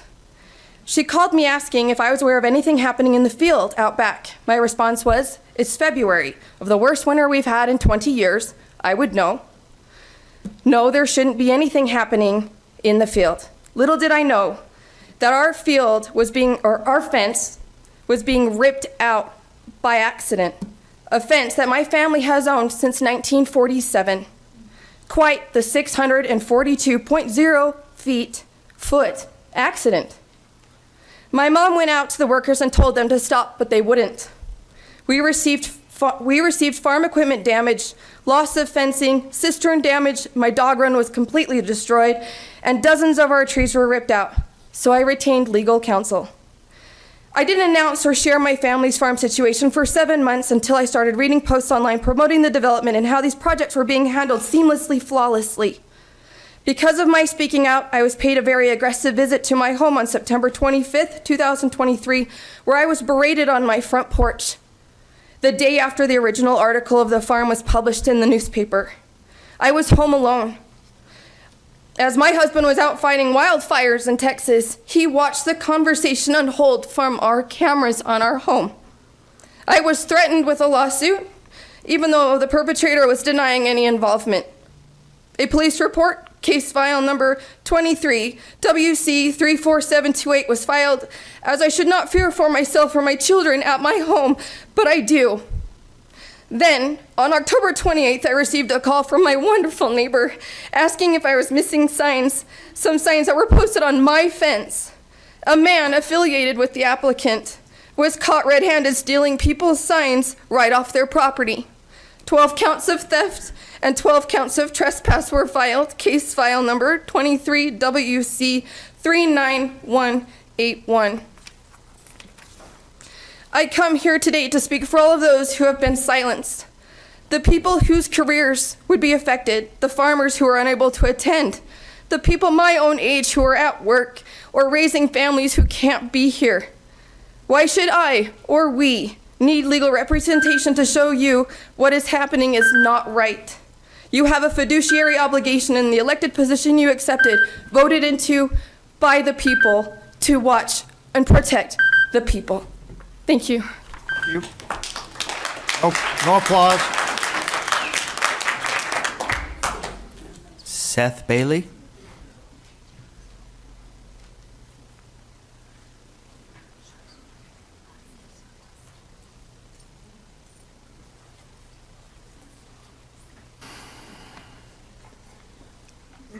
Good evening. My name is Seth Bailey. Welcome. I'm a property owner and a business owner in Eden. And like so many others, my love for Eden started with its spectacular mountain scenery and vast amount of open spaces. Ogden Valley has been a hidden gem. I bought in Eden because my belief is that it can continue to be a gem. despite not being as hidden anymore. Growth is the only evidence of life. A thoughtful leadership group in 2016 foresaw just how much life would be born in the Ogden Valley. When I learned about the general plan that was adopted and what it set out to balance and preserve, I was even more convinced that the valley would remain as a gem. It laid out in values and principles a guidebook of preserving open spaces, prioritizing view sheds, and clustering growth. And now we are here ready to execute and guided by those values and vision. And nowhere in that general plan does it say don't execute. Eden Crossings is just one of the many projects to come to breathe life into the valley. And from what I've seen, it seems to be a bullseye in supporting this general plan. And as the Ogden Valley General Plan moves from paper to performance, Eden Crossings with a local developer is a great way to start the engine and begin performing under the guidance of the general plan. Appreciate your time. Thanks. Thank you.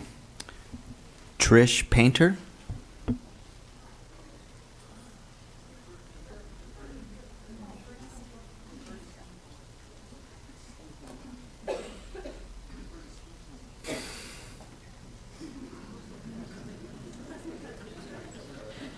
I deferred my time to Steve Nolan.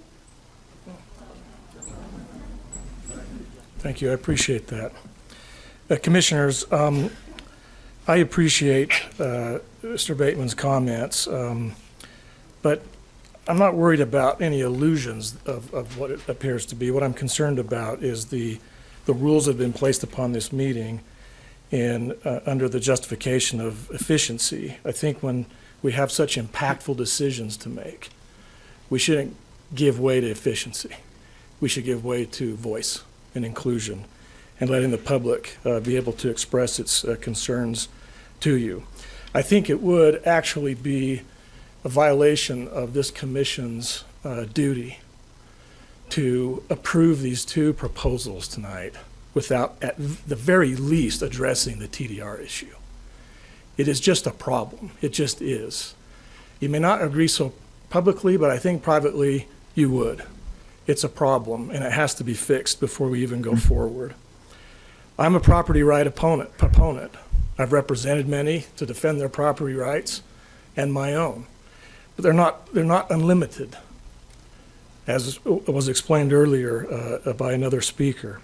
We have to learn to get along with each other as we use our property. Spot zoning, I agree, is not always illegal, but it's usually dumb, and it doesn't make sense. And we need to be careful whenever there's a potential for spot zoning or the effects of any type of zoning that could give rise to those issues. The architectural designs, or at least some of those that might be proposed, I have to wonder if they are consistent with what was originally proposed by this body, or at least the planning department, to the Planning Commission back in October, when it said that the proposed Eden Village mixed-use zone requires street front buildings to have a facade that has specific architecture, materials, and colors. The Old Town Eden area will have street front facades with architecture, materials, and colors that resemble Western Main Street buildings from the 1890s to the early 1910s. Currently, the blacksmith shop and the general store meet these requirements with either brick or wood fronts. I don't know exactly what's being proposed there, but I don't know that it is consistent with that original proposal. I will just end with, if this meeting happens to last well into the evening, so be it. It may be uncomfortable to have to listen to dissent, but it's been my experience that when someone approaches these issues with passion or emotion or even some anger, it's often because they're not being listened to. And I ask this body to please listen to the Valley residents when addressing these proposals. Thank you. Thank you. Next. Chad Booth. Really? Yeah, I don't know who that is. How do you know? Chad Booth, Eden, Utah. I come on behalf of a group of the original brains behind the general plan and some of the original people who were on the gym committee at the time. And I'll say their names at the end. Having spent collectively hundreds of hours of input into the development of multiple parts of Weber County ordinances, including the general plan, we believe the Eden Crossing development should not be approved in its current form. We would like to point to 4 reasons for that opinion. As has often been stated, one of the core goals of the general plan was to cluster high density, develop and leave open space wherever possible. Eden Crossing does not do that. Rather than achieving that goal, the current Eden Crossing plan injects high density commercial parcels and high density housing into AV3 areas that are currently open spaces, agricultural and low density residential areas. Eden Crossing will be a freestanding commercial development inserted into and surrounded by agricultural and residential properties. The public input into the general plan included the idea that the commercial areas would be clustered and contiguous. There was much sentiment against having multiple separated commercial enterprises with, for example, a restaurant on one corner, gas station on another, a market on another, with open lands or residential areas in between. The developers of the Eden Crossing are competing unfairly with commercial property owners and businesses currently located near the 4-way stop. The Eden Crossing developers purchased property that is zoned AV3. The commercial zones surrounding the 4-way stop have been in place for decades. For years, many businesses and landowners have paid commercial rates to buy or rent commercial properties in these commercial areas, and they have also paid commercial property taxes. All these commercial enterprises will be penalized if Eden Crossing is allowed to turn land that is now zoned AV3 into commercial property. The Eden Crossing developers will unfairly profit from the marked increase in the value of each acre when their residential and agricultural AV3 land is turned into commercial property. And finally, the Ogden Valley Planning Commission has twice recommended against the current Eden Crossing development. In previous years, early 2000s, the members of the OVPC were elected in open public elections. Currently, members in the OVPC are appointed and approved by the Weber County Commissioners. We believe the Weber County Commissioners should support and trust the decisions of their OVPC and should vote to not approve the current Eden Crossing development. Sincerely, Lee Shushman, Greg Booth, Brian Smith, Kim Wheatley, and Kirk Langford. Thank you. Thank you. Ryan Matheson. Next.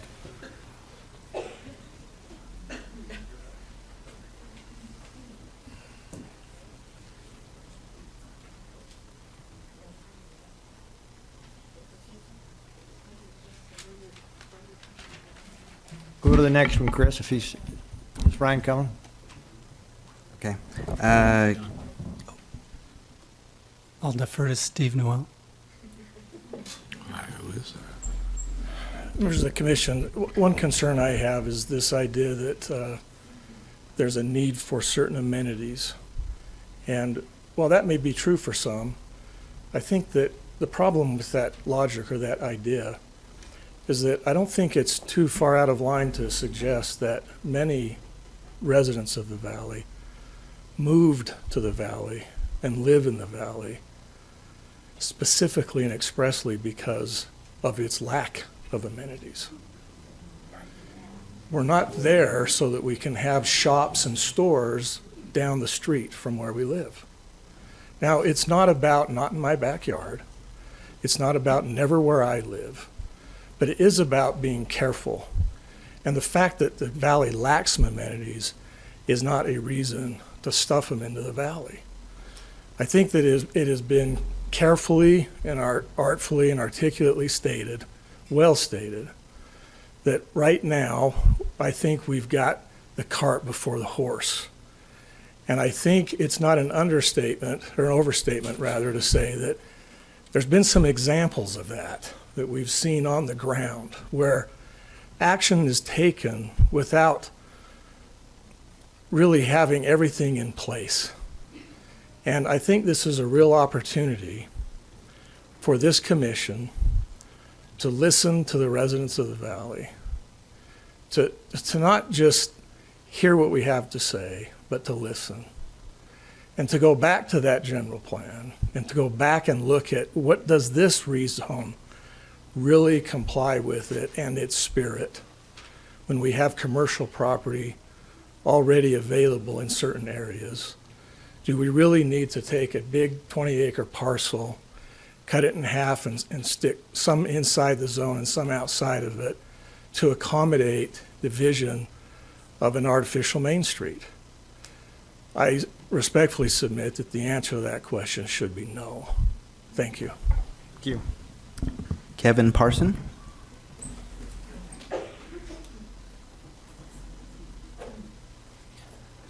Thank you, Commissioners. Kevin Parson.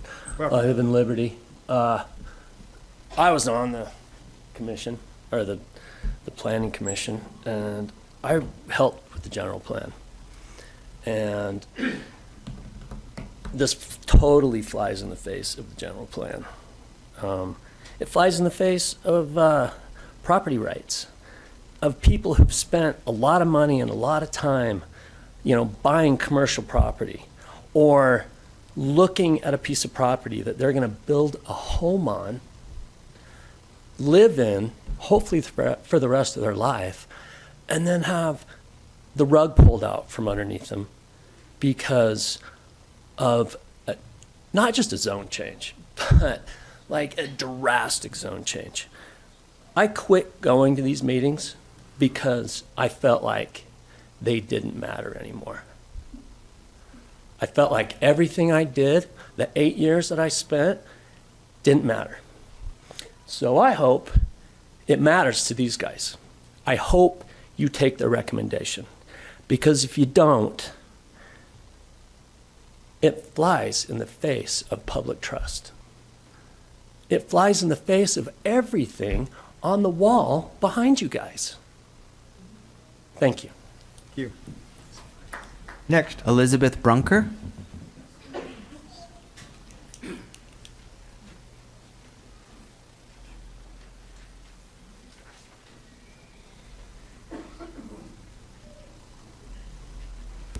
Hello, I'm Elizabeth Brunker. I live at 2400 North, Highway 166. I am 3 houses east of where this is going to go. So I am against changing the road. I mean, one thing is it's going to, if they widen the road in front of my house, it's going to take part of my property out of there. Also, if they decide that they want to do a roundabout or a 4-way stop, whatever they're doing, are we making sure that farm equipment, big massive things can get through there? We are still a farming community.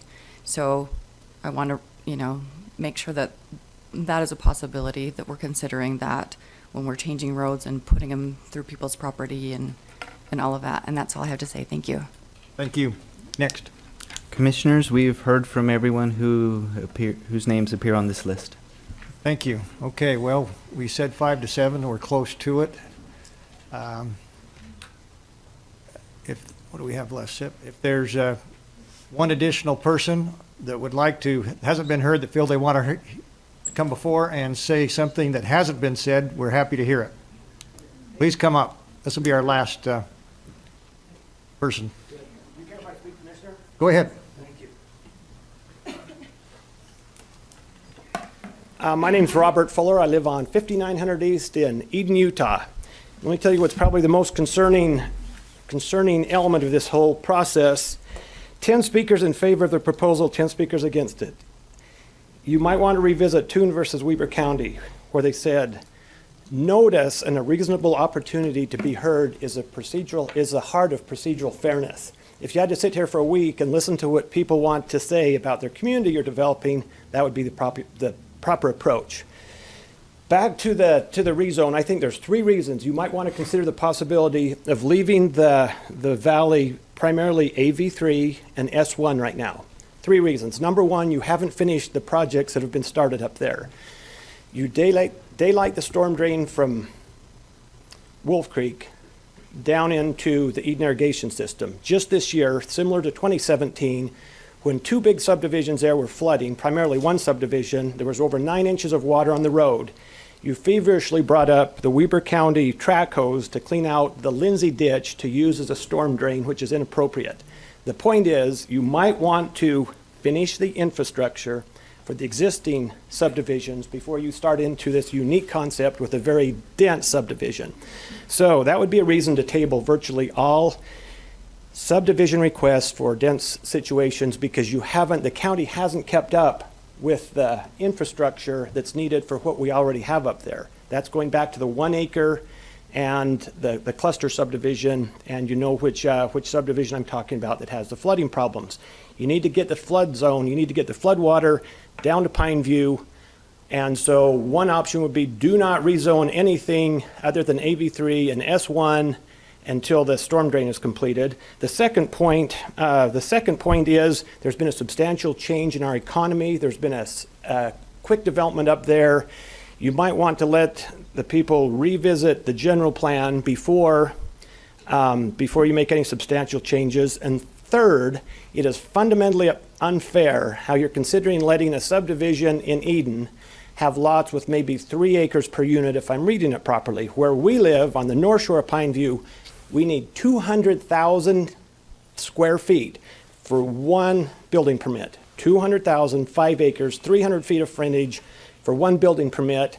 You're proposing something up there that, if I'm reading it correctly, that there might be a possibility of 1 unit per 3,000 square feet. So in other words, a 70-to-1 ratio. How do you get, we can put one house on 5 acres where they can put 14 homes on 1 acre. A 70-to-1 ratio is fundamentally unfair, and if you're the advocates of these property rights, you should think about that. And the point would be, just leave it AV3 and S1 until the community has time to revisit our general plan. And I appreciate the opportunity to speak. Thank you. Just for your information, we actually had 5 or 6 more, gave the opportunity tonight, Robert, so I just want to make sure No, the I appreciate record's it. That's it. But we should have the opportunity to speak for everybody who wants to speak instead of rushing in here. So appreciate it, Commissioner. Okay. Thank you. Well, we said 5 to 7, and we're extending that for a number of people. So I saw one person in the back of the room. Please come up.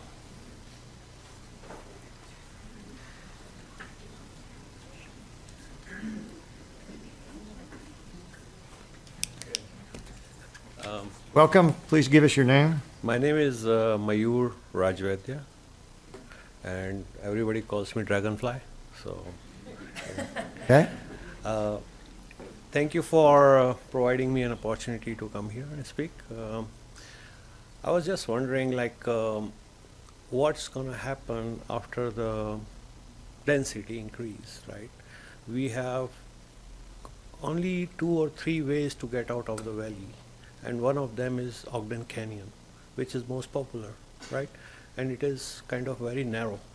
So when the density is going to increase, it is going to put a lot of pressure on that Ogden Valley, and I don't know if there is a plan to broaden it or do something about it, because the another way to get out of the valley is via that Mountain Green area.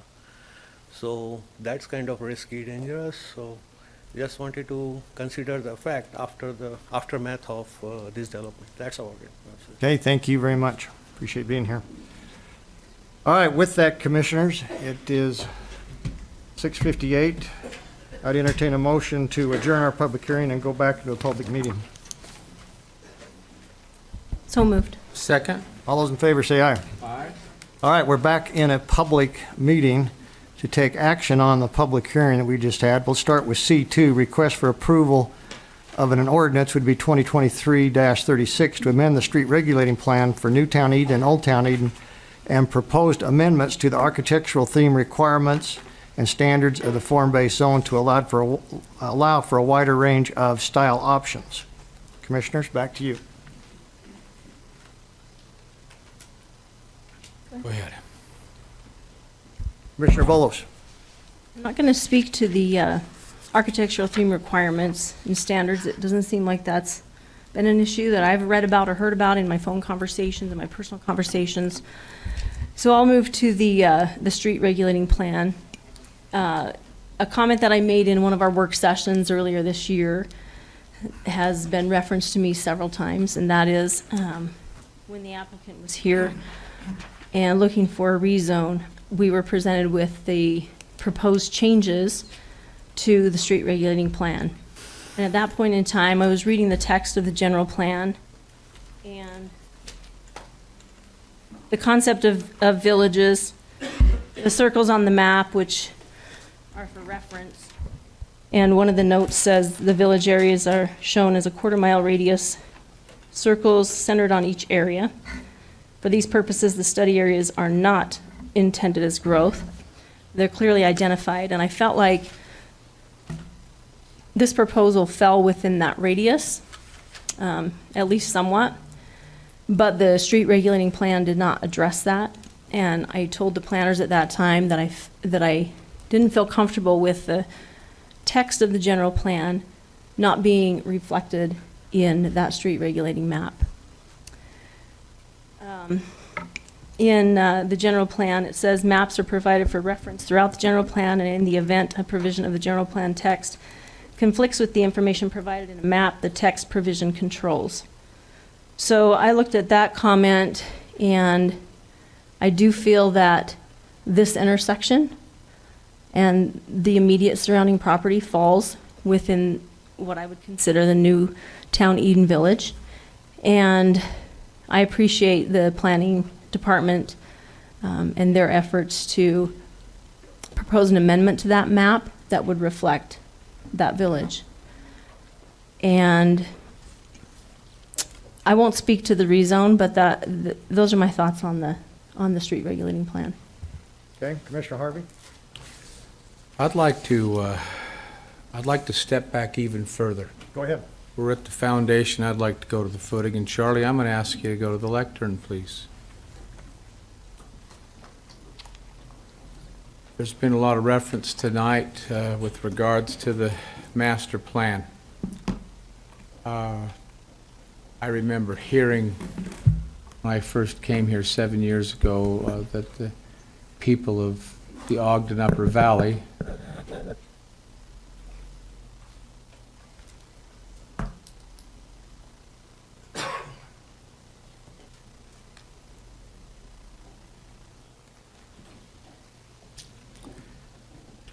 let me just why was a master plan created? Aside from a requirement to have a general plan or a master plan in state code in order to have zoning, aside from that, the general plan was revisited in 2016 because it had been quite some time since we had done planning efforts in the valley. We had something done in 2005. It was a recreation element, but that recreation element didn't fully encompass the potential build-out of the Ogden Valley. In fact, a lot of the past planning documents failed to fully understand what existing zoning can potentially do in the valley at full build-out.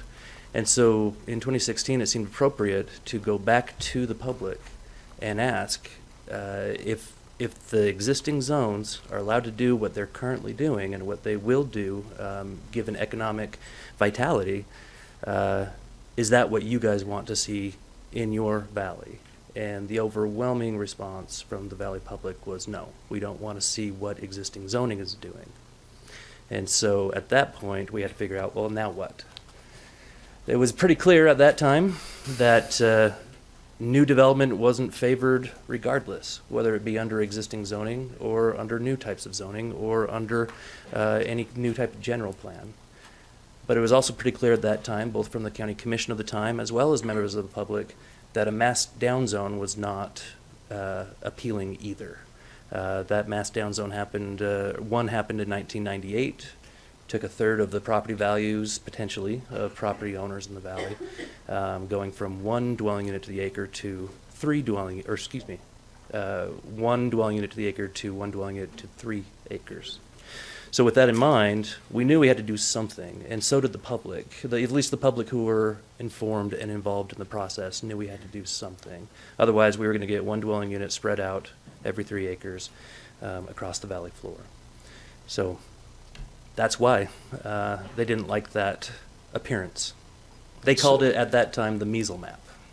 The measle map, measle because map. there would be residences all over the whole valley, not including the mountain slope, but on That's right. the whole valley, the density there. And during that time that I remember is they created receiving areas. Is that right? So if they didn't decide to put a dwelling every 3 acres, they could put it in a receiving area. That was referred to by one of the, I listened very carefully, but it had a different, but it's this, that's the same thing. It's a receiving area. That's right. How many receiving areas are there and where are they? So the Okay, great. Go ahead with that.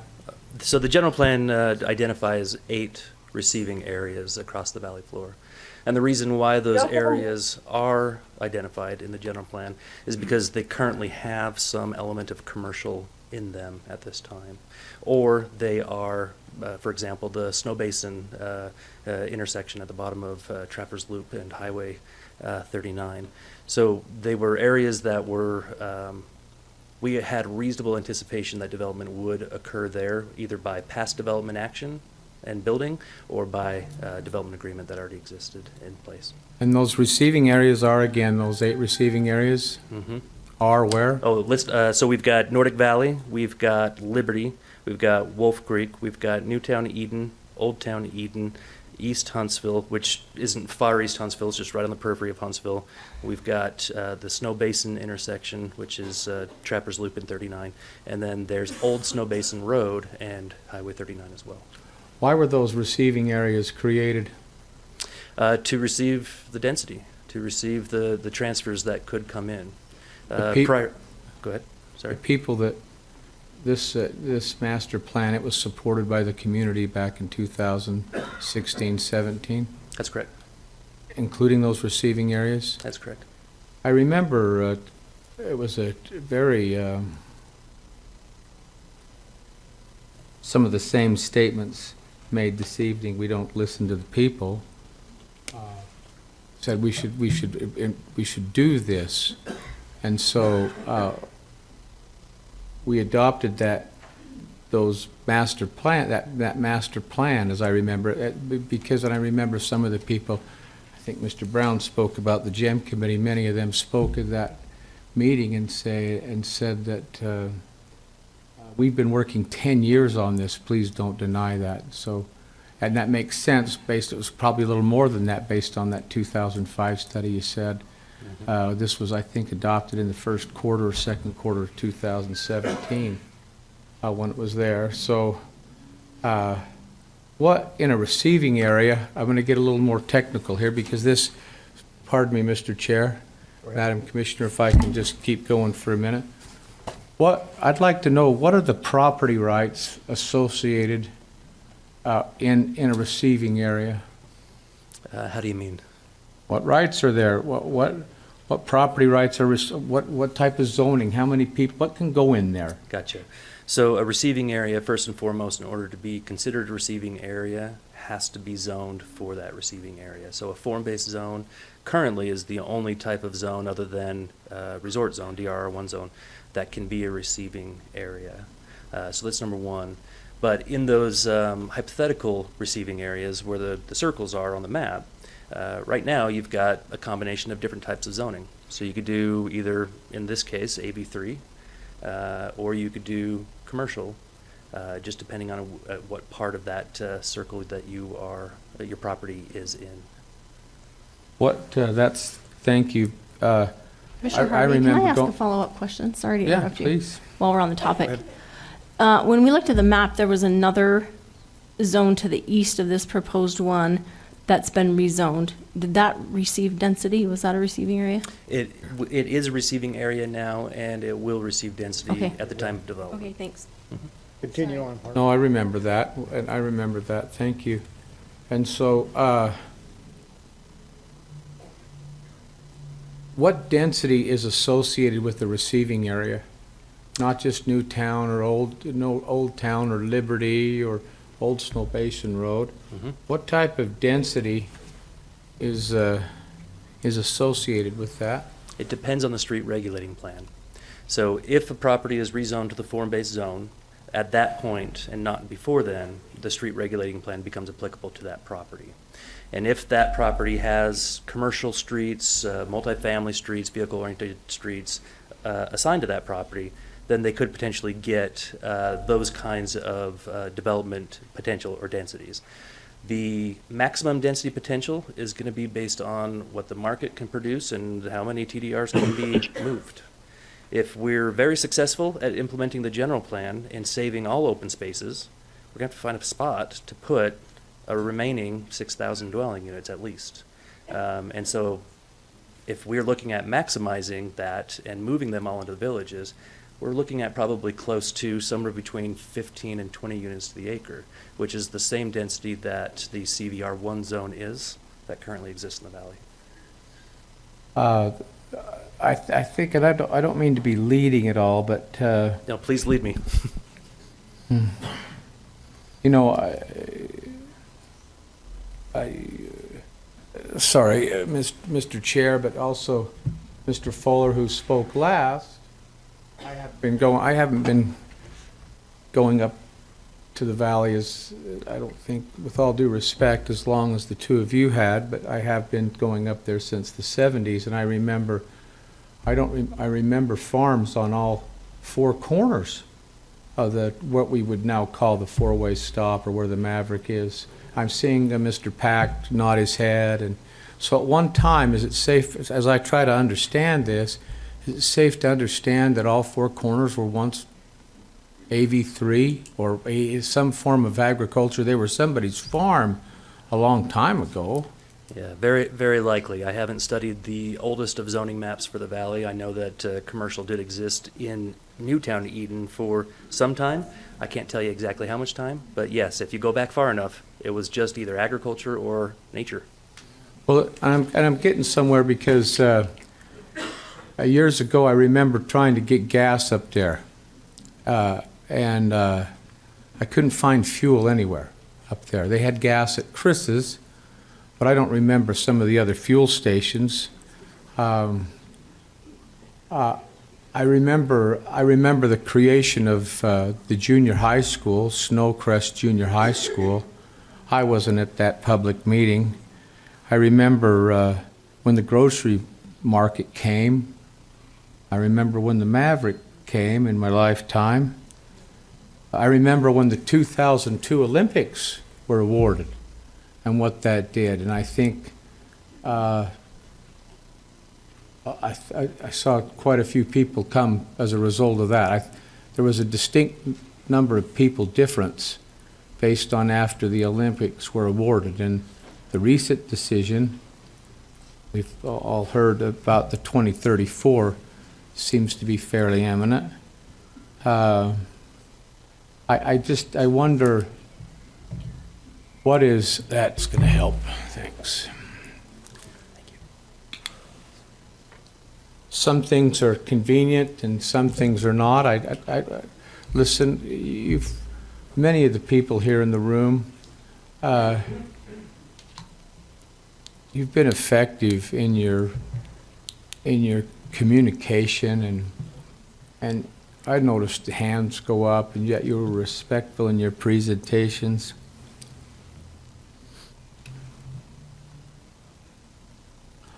But it seems some of these things came by way of convenience, and some are accepted, some are not. I would hope those things that people who moved up there and didn't want those types of things, I mean, it sounds silly, but I hope they passed by the Mavericks or they didn't send their kids to those schools, because those are things that are denoting growth in that valley. I mean, as silly as that sounds, those are all things that came as a result of growth. I know the first Valley Elementary was built in about 1940, if I remember correctly. I remember when we built the library up there. But it's come a little bit as growth has come. So another thing that's recently come, and most people know, is, and we should celebrate the fact that the Powder Mountain was recently named by Ski Magazine the largest periodical, ski periodical in the world. Powder Mountain was listed #1 and Snow Basin was listed #2. That didn't happen at this level here. So I find that those two things interesting as it relates to growth. I don't have any more comments pertaining to that right now. Okay. Just with all due respect, I've tried to be respectful here, and I listened intently when people made comments at the lectern, And I'd really appreciate not having catcalls. If I am just trying to speak my mind, I'm trying to understand. I hope that could get the same respect back. Thank you. Hold on one second, I got a question for, so Charlie, there were some comments made about our TDR ordinance not being successful or not an ordinance that promotes what was intended, which is to take density off of the hillsides that were buildable, the valley floor, and transfer those into the areas that you just described, which are receiving areas. Do you have a comment to that?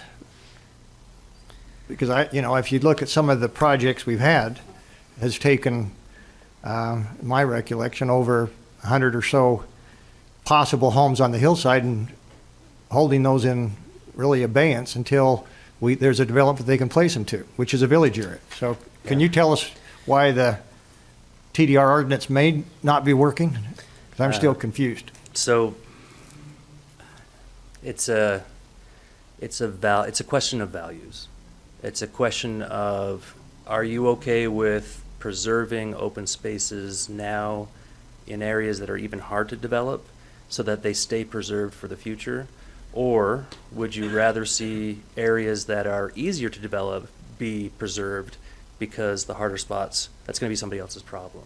That it comes down to that question. And right now, the TDR ordinance is designed to treat every development right as equal, even though I agree with Commissioner Barber that they're not equal. It's a lot easier to develop on a farm, open farm field, than it is to develop on a hillside. But it doesn't mean that development on the hillside won't occur. It might occur sooner, it might occur later. It really just depends on the financial circumstances of the landowner. So with the previous TDRs that have occurred, none have been traded on the open market that I'm aware of. And that is problematic. And I don't think that's a problem of lack of desire. I think that's a problem of lack of a market. And you're not going to get a market going unless you have a supply.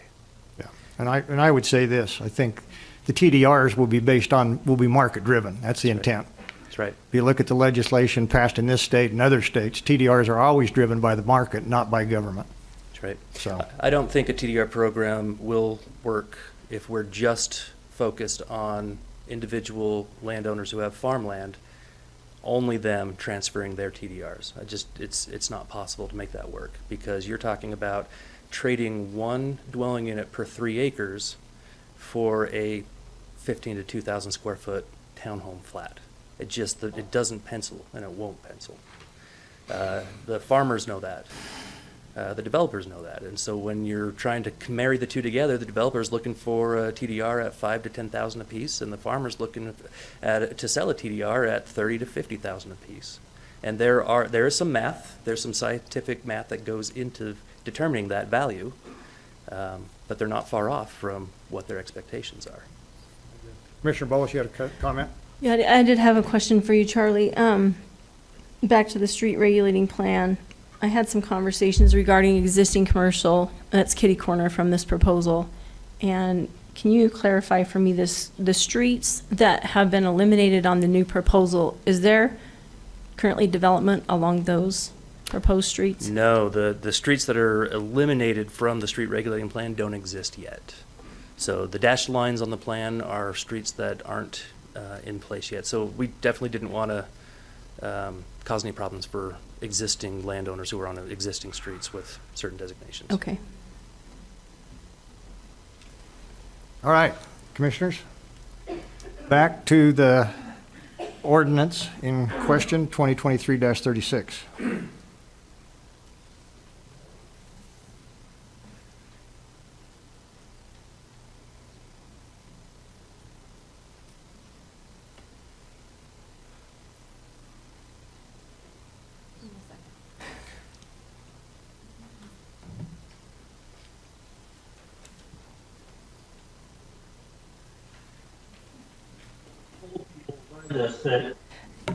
There's one thing I'd like to add.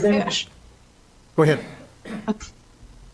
One thing I'd like to add regarding those businesses, Like I said before, I feel like the proposed street regulating plan matches what I would consider the village of Newtown Eden, given that it doesn't impact existing businesses.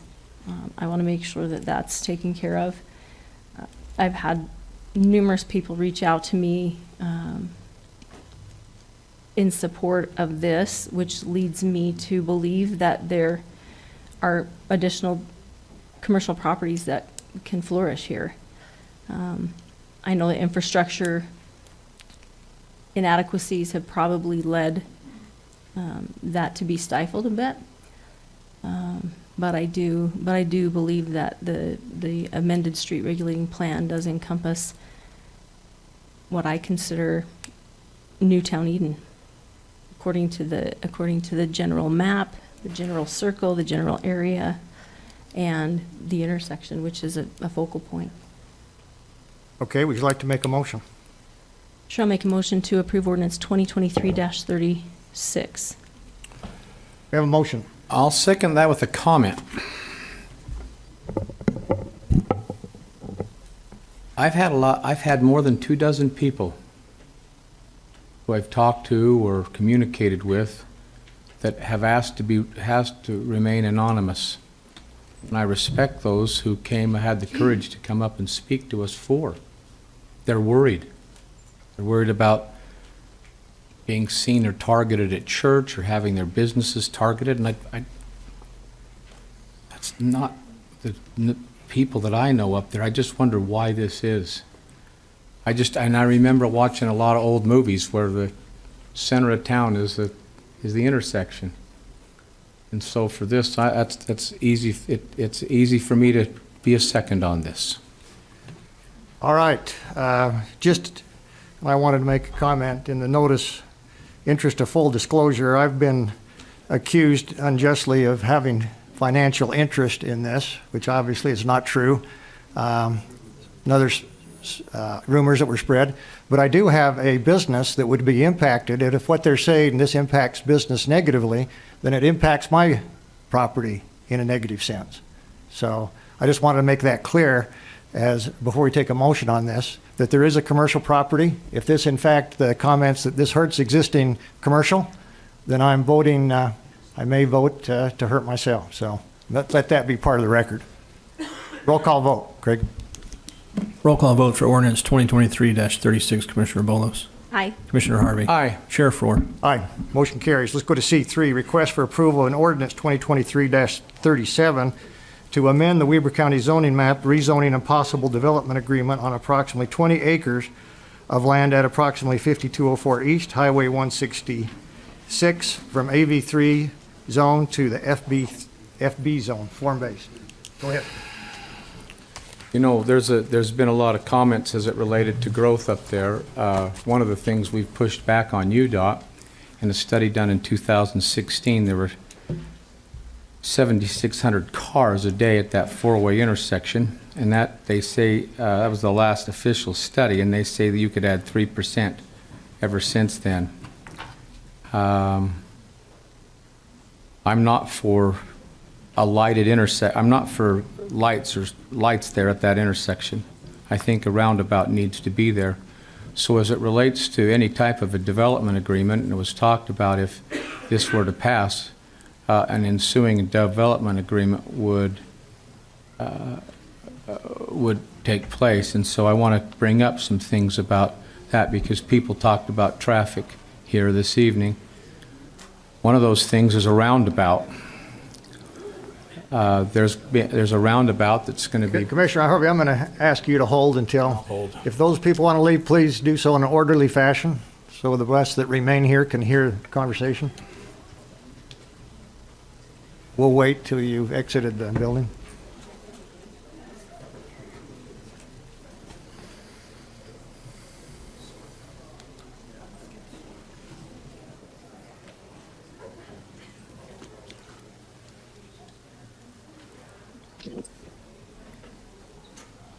Mike, can you secure that door just so they talk, we don't have the noise coming in?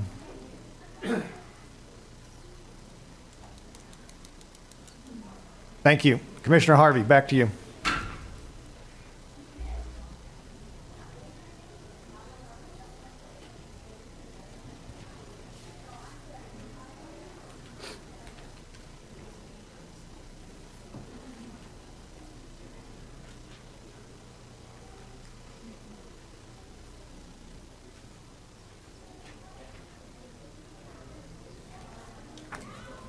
based on UDOT's traffic study, a roundabout's eminent up there, or lights. They'd like to go ahead with lights immediately.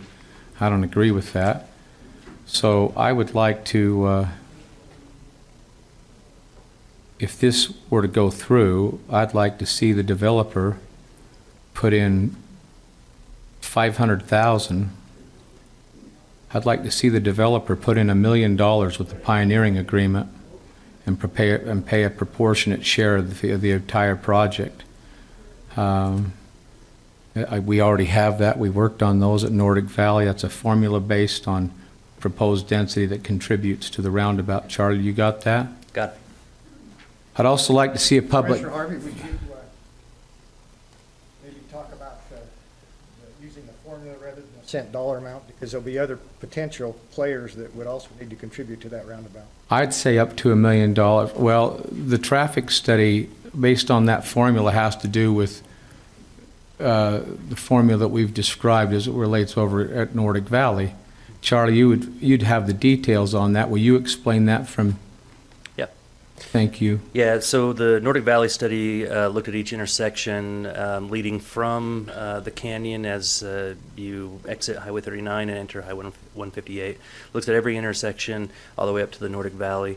And what their intention to do is to essentially estimate the kind of growth that's happening and will continue to happen in the area that is attributable, not attributable to their development, and then the development that is attributable to that development. So they gave some estimations based off of a 20-year build-out horizon for the Nordic Valley development. One of the things that we built into the development agreement for Nordic Valley is a trigger that said that we need to see some updated numbers that are directly associated to Nordic Valley traffic at some point in time. And so that way we can really flesh out how much of the impact on that intersection is actually Nordic Valley traffic. You could certainly do something like that here. Well, it was also stated that some of the impact, a lot of this impact, and there's a lot of steps that haven't been gone through. That's right.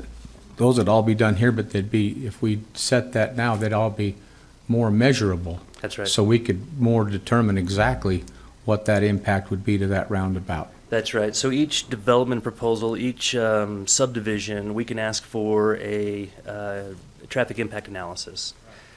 But if you're looking for the entire impact of the entire project over the life of the project, you're not going to get that on a single traffic impact analysis if you're doing it subdivision by subdivision. So there is a lot of benefit to the community as well as to the county's bottom line to know what that impact is overall at the beginning. And so, yeah, this is a good time to ask that question and ask for a proportionate share from the applicant. I would. Up to $1 million. As far as a public plaza, like a public plaza, not just a park, but someplace that the public could go, I'd like to see that near, closest to the Highway 166, so that the people who live along Highway 166 aren't looking at a hotel directly across the street. I don't think that's the gateway at that four-way intersection needs to see that. I would say some type of a public plaza, and I would like to see that at approximately 10% of what the total project area is. So if this project area is 20 acres, that'd be 2 acres. And I'd like the development, not the taxpayers, to maintain that public plaza, and also have it include a public easement so that the community could use it. Got another one. STRs, there's been a lot of discussion up in the valley. We listened about STRs. If the hotel's going to go in up there, that's going to count in my mind towards STRs, and so I'd like to reduce the number of STRs for this project by 75%, leaving only just a little bit. I'd like the hotel to be, now I know that the zoning in those areas that are receiving areas, when you push those back off the road, that can also be problematic. Our current plan allows for 4 stories. I'm not for 4 stories. I'm for a maximum of 3 stories. I'd probably be okay with some kind of a rooftop dining or something like that, but I don't want to see anything more than 3 stories. We already have a height regulation in our plan, and I'd like to have that established just as they've done at Nordic Valley. As we've done this, I'd like that hotel pushed back at least 300 feet from Highway 166 or north of the canal. Now, another thing too, building and housing. If there's any types of buildings along the road, I'd like it to be single-story, then go to 2-story, and then to 3-story. We talked about, and we've heard this a lot, but about building wealth so kids can come back up there or have a place to live, or first responders or school teachers or people who work in the service industry can afford a place. These units need to be owner-occupied.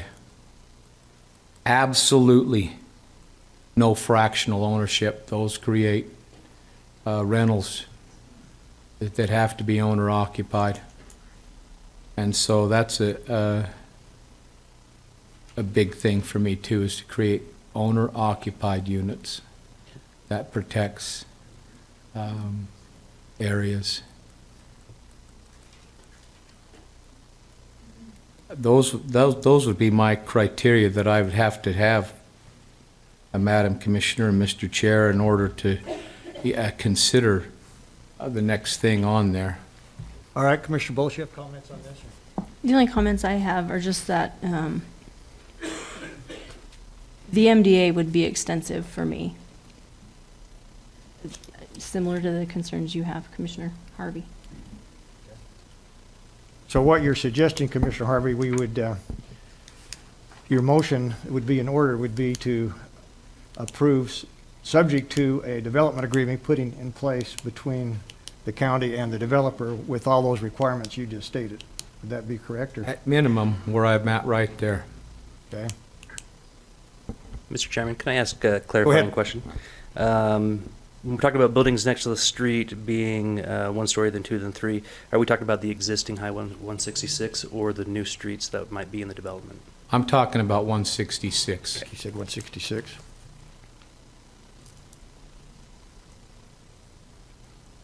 Got it. And then the other thing I was going to mention is the applicant mentioned that they'd be more than happy to send someone up to talk to you guys about other items to negotiate if you guys want to talk to the applicant. They just offered that. Well, a development agreement opens up discussion on a lot of issues that could come up over the next period of time. Is that correct? That's right. So, and you'll have lots of opportunity to do that with them. Okay. All right. Commissioner Harvey? I think we just had a hand up from the applicant.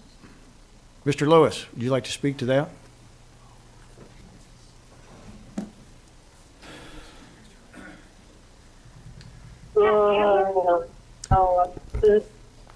Welcome, go ahead. Good evening, Commissioners.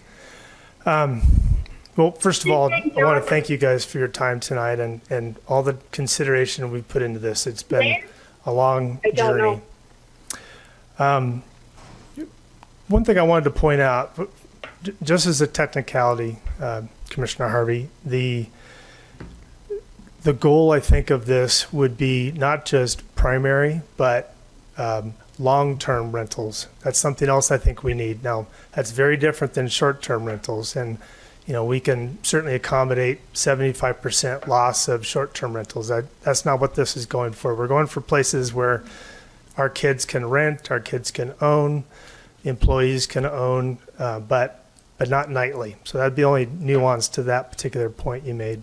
Everything else I'm fully in agreement with. And I also want to say too that, you know, it's tough for me as a local of almost 30 years to hear people's fear about the unknown, and you know they're not sure what's coming and what is Eden Crossing and why haven't we heard more about it and why aren't you asking us to be involved, and It's very important to me, and it's been very obvious on all my projects, that I very much value community input in my projects. And, when we had issues with Eagle Crest and I wanted to do storage units, the HOA there that I went to, when we did that project, didn't like that idea. And so, it was lots of back and forth and compromise on both sides, and it was a win-win when we finished. But not when we started, but when we finished, everybody got something out of that, and everyone went away okay. Not super happy and lost, but they all got something. Same exact thing with Cobabe. They didn't want townhomes very close to their houses. So after a long, talk, we moved them down the hill, and everyone signed off. Same thing at Legacy. They didn't want to do my rental cabins. Great. Well, what do you want to see? Tell me what does work. Let's work it out. So every one of my projects, that's what we do. And we haven't done that on Eden Crossing yet because Eden Crossing has not come to you guys yet. I haven't introduced that project. This is about street regulating and zoning to find out what we're allowed to do. Can I do a hotel? How close can it be? Is it tall? Is it short? Is it all those things? So what I want to emphasize mostly to the public is this is the very beginning of a very long process. And if we're lucky enough to get through this and have an approval tonight, besides being grateful, we will be committing to you guys, as we always do, to now next engage the community with lots and lots of public meetings with us before we come back and say, okay, what do you want to see? What works? What's reasonable? Some things we'll agree with, some things we won't agree with, but it'll be a process. It'll be a collaboration. And like the attorney here said, Zane, I really appreciate his kind words, and I would like to get all of us to a place where we can collaborate again and not just, no, you can't, and yes, you can. And you got to get past that too. Okay, if it's going to happen, let's have an input into how this goes. And I just want you to know from my side of things, we're open to that collaboration. Thank you. Thank you. Appreciate it. Yeah, I just want to make a couple of comments, Commissioner Harvey, before I go back to you. I learned a long time ago, sometimes the best ordinance or legislation is one that opposing parties both don't like. I think that some of those recommendations obviously are hard to swallow for the developer. They're hard to swallow for members of the public, but that may make it something that we look for in the future. I'd also emphasize that those people that talked about waterways, storm runoff, roads, all those, that will be addressed. That's not up for discussion or approval tonight. I'm going to quote from our good governor, Spencer Cox, that I spent quite a bit of time with over the last 2 years. He made the comment, and I fully believe, as he talks about housing and how we help our kids and grandkids to have some type of future with housing. Good infrastructure makes good development. I think we have an opportunity here to put density where there is the potential for infrastructure, i.e. water, sewer. We heard from Ogden City about the nitrate problem. It's time that we started recognizing that we can't continue to have septic tanks in Ogden Valley and not impact our neighbors to the west and impact a lot of our other neighbors. So with that, Commissioner Harvey, I would go back to you for a motion.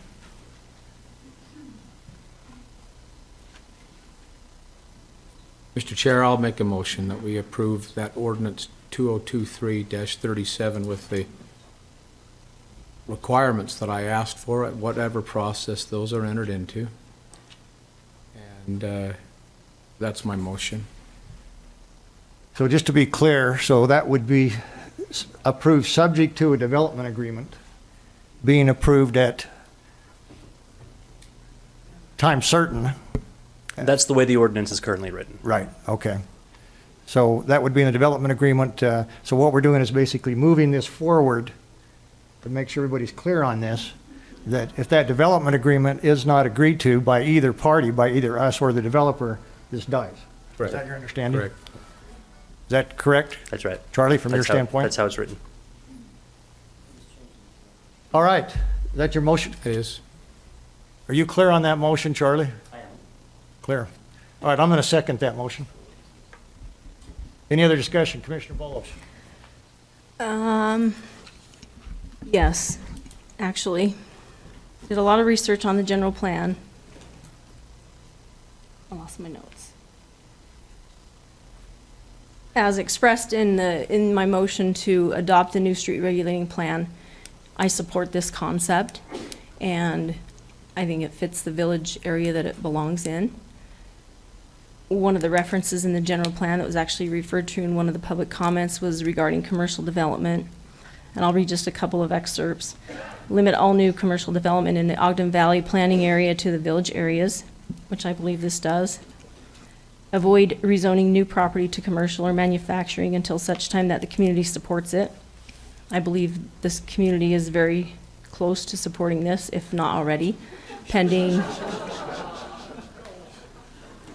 infrastructure.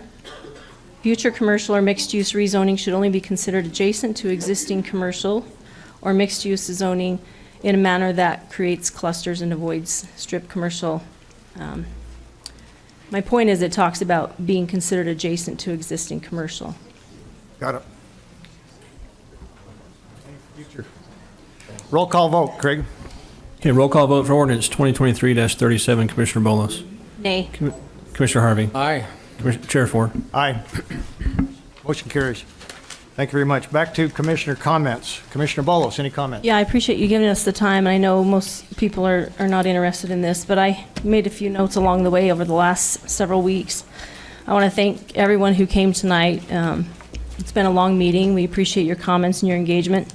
I've also had numerous people reach out to me, and I appreciate those people. I tried to respond to everyone. I may have missed some, but had a full inbox. And it was a good mix, and that shows me that this community, I wouldn't call it divided, but I would call it passionate about their sides of this issue. And that's important. That's great when people care enough to express themselves. And it's great to know that they'll be heard. I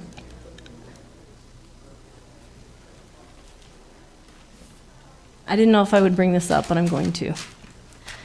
I've had a lot of respectful conversations with people, and I've had a lot of conversations that I've been disrespected, and it's difficult enough to make hard decisions without having to separate personal attacks and accusations from the facts that we're trying to consider. So those who have been respectful, I appreciate that. Some of you are here and have had email and other conversations with me. And there are some probably online who know I'm talking to them as well. I really appreciate the respect. A lot of gratitude for that.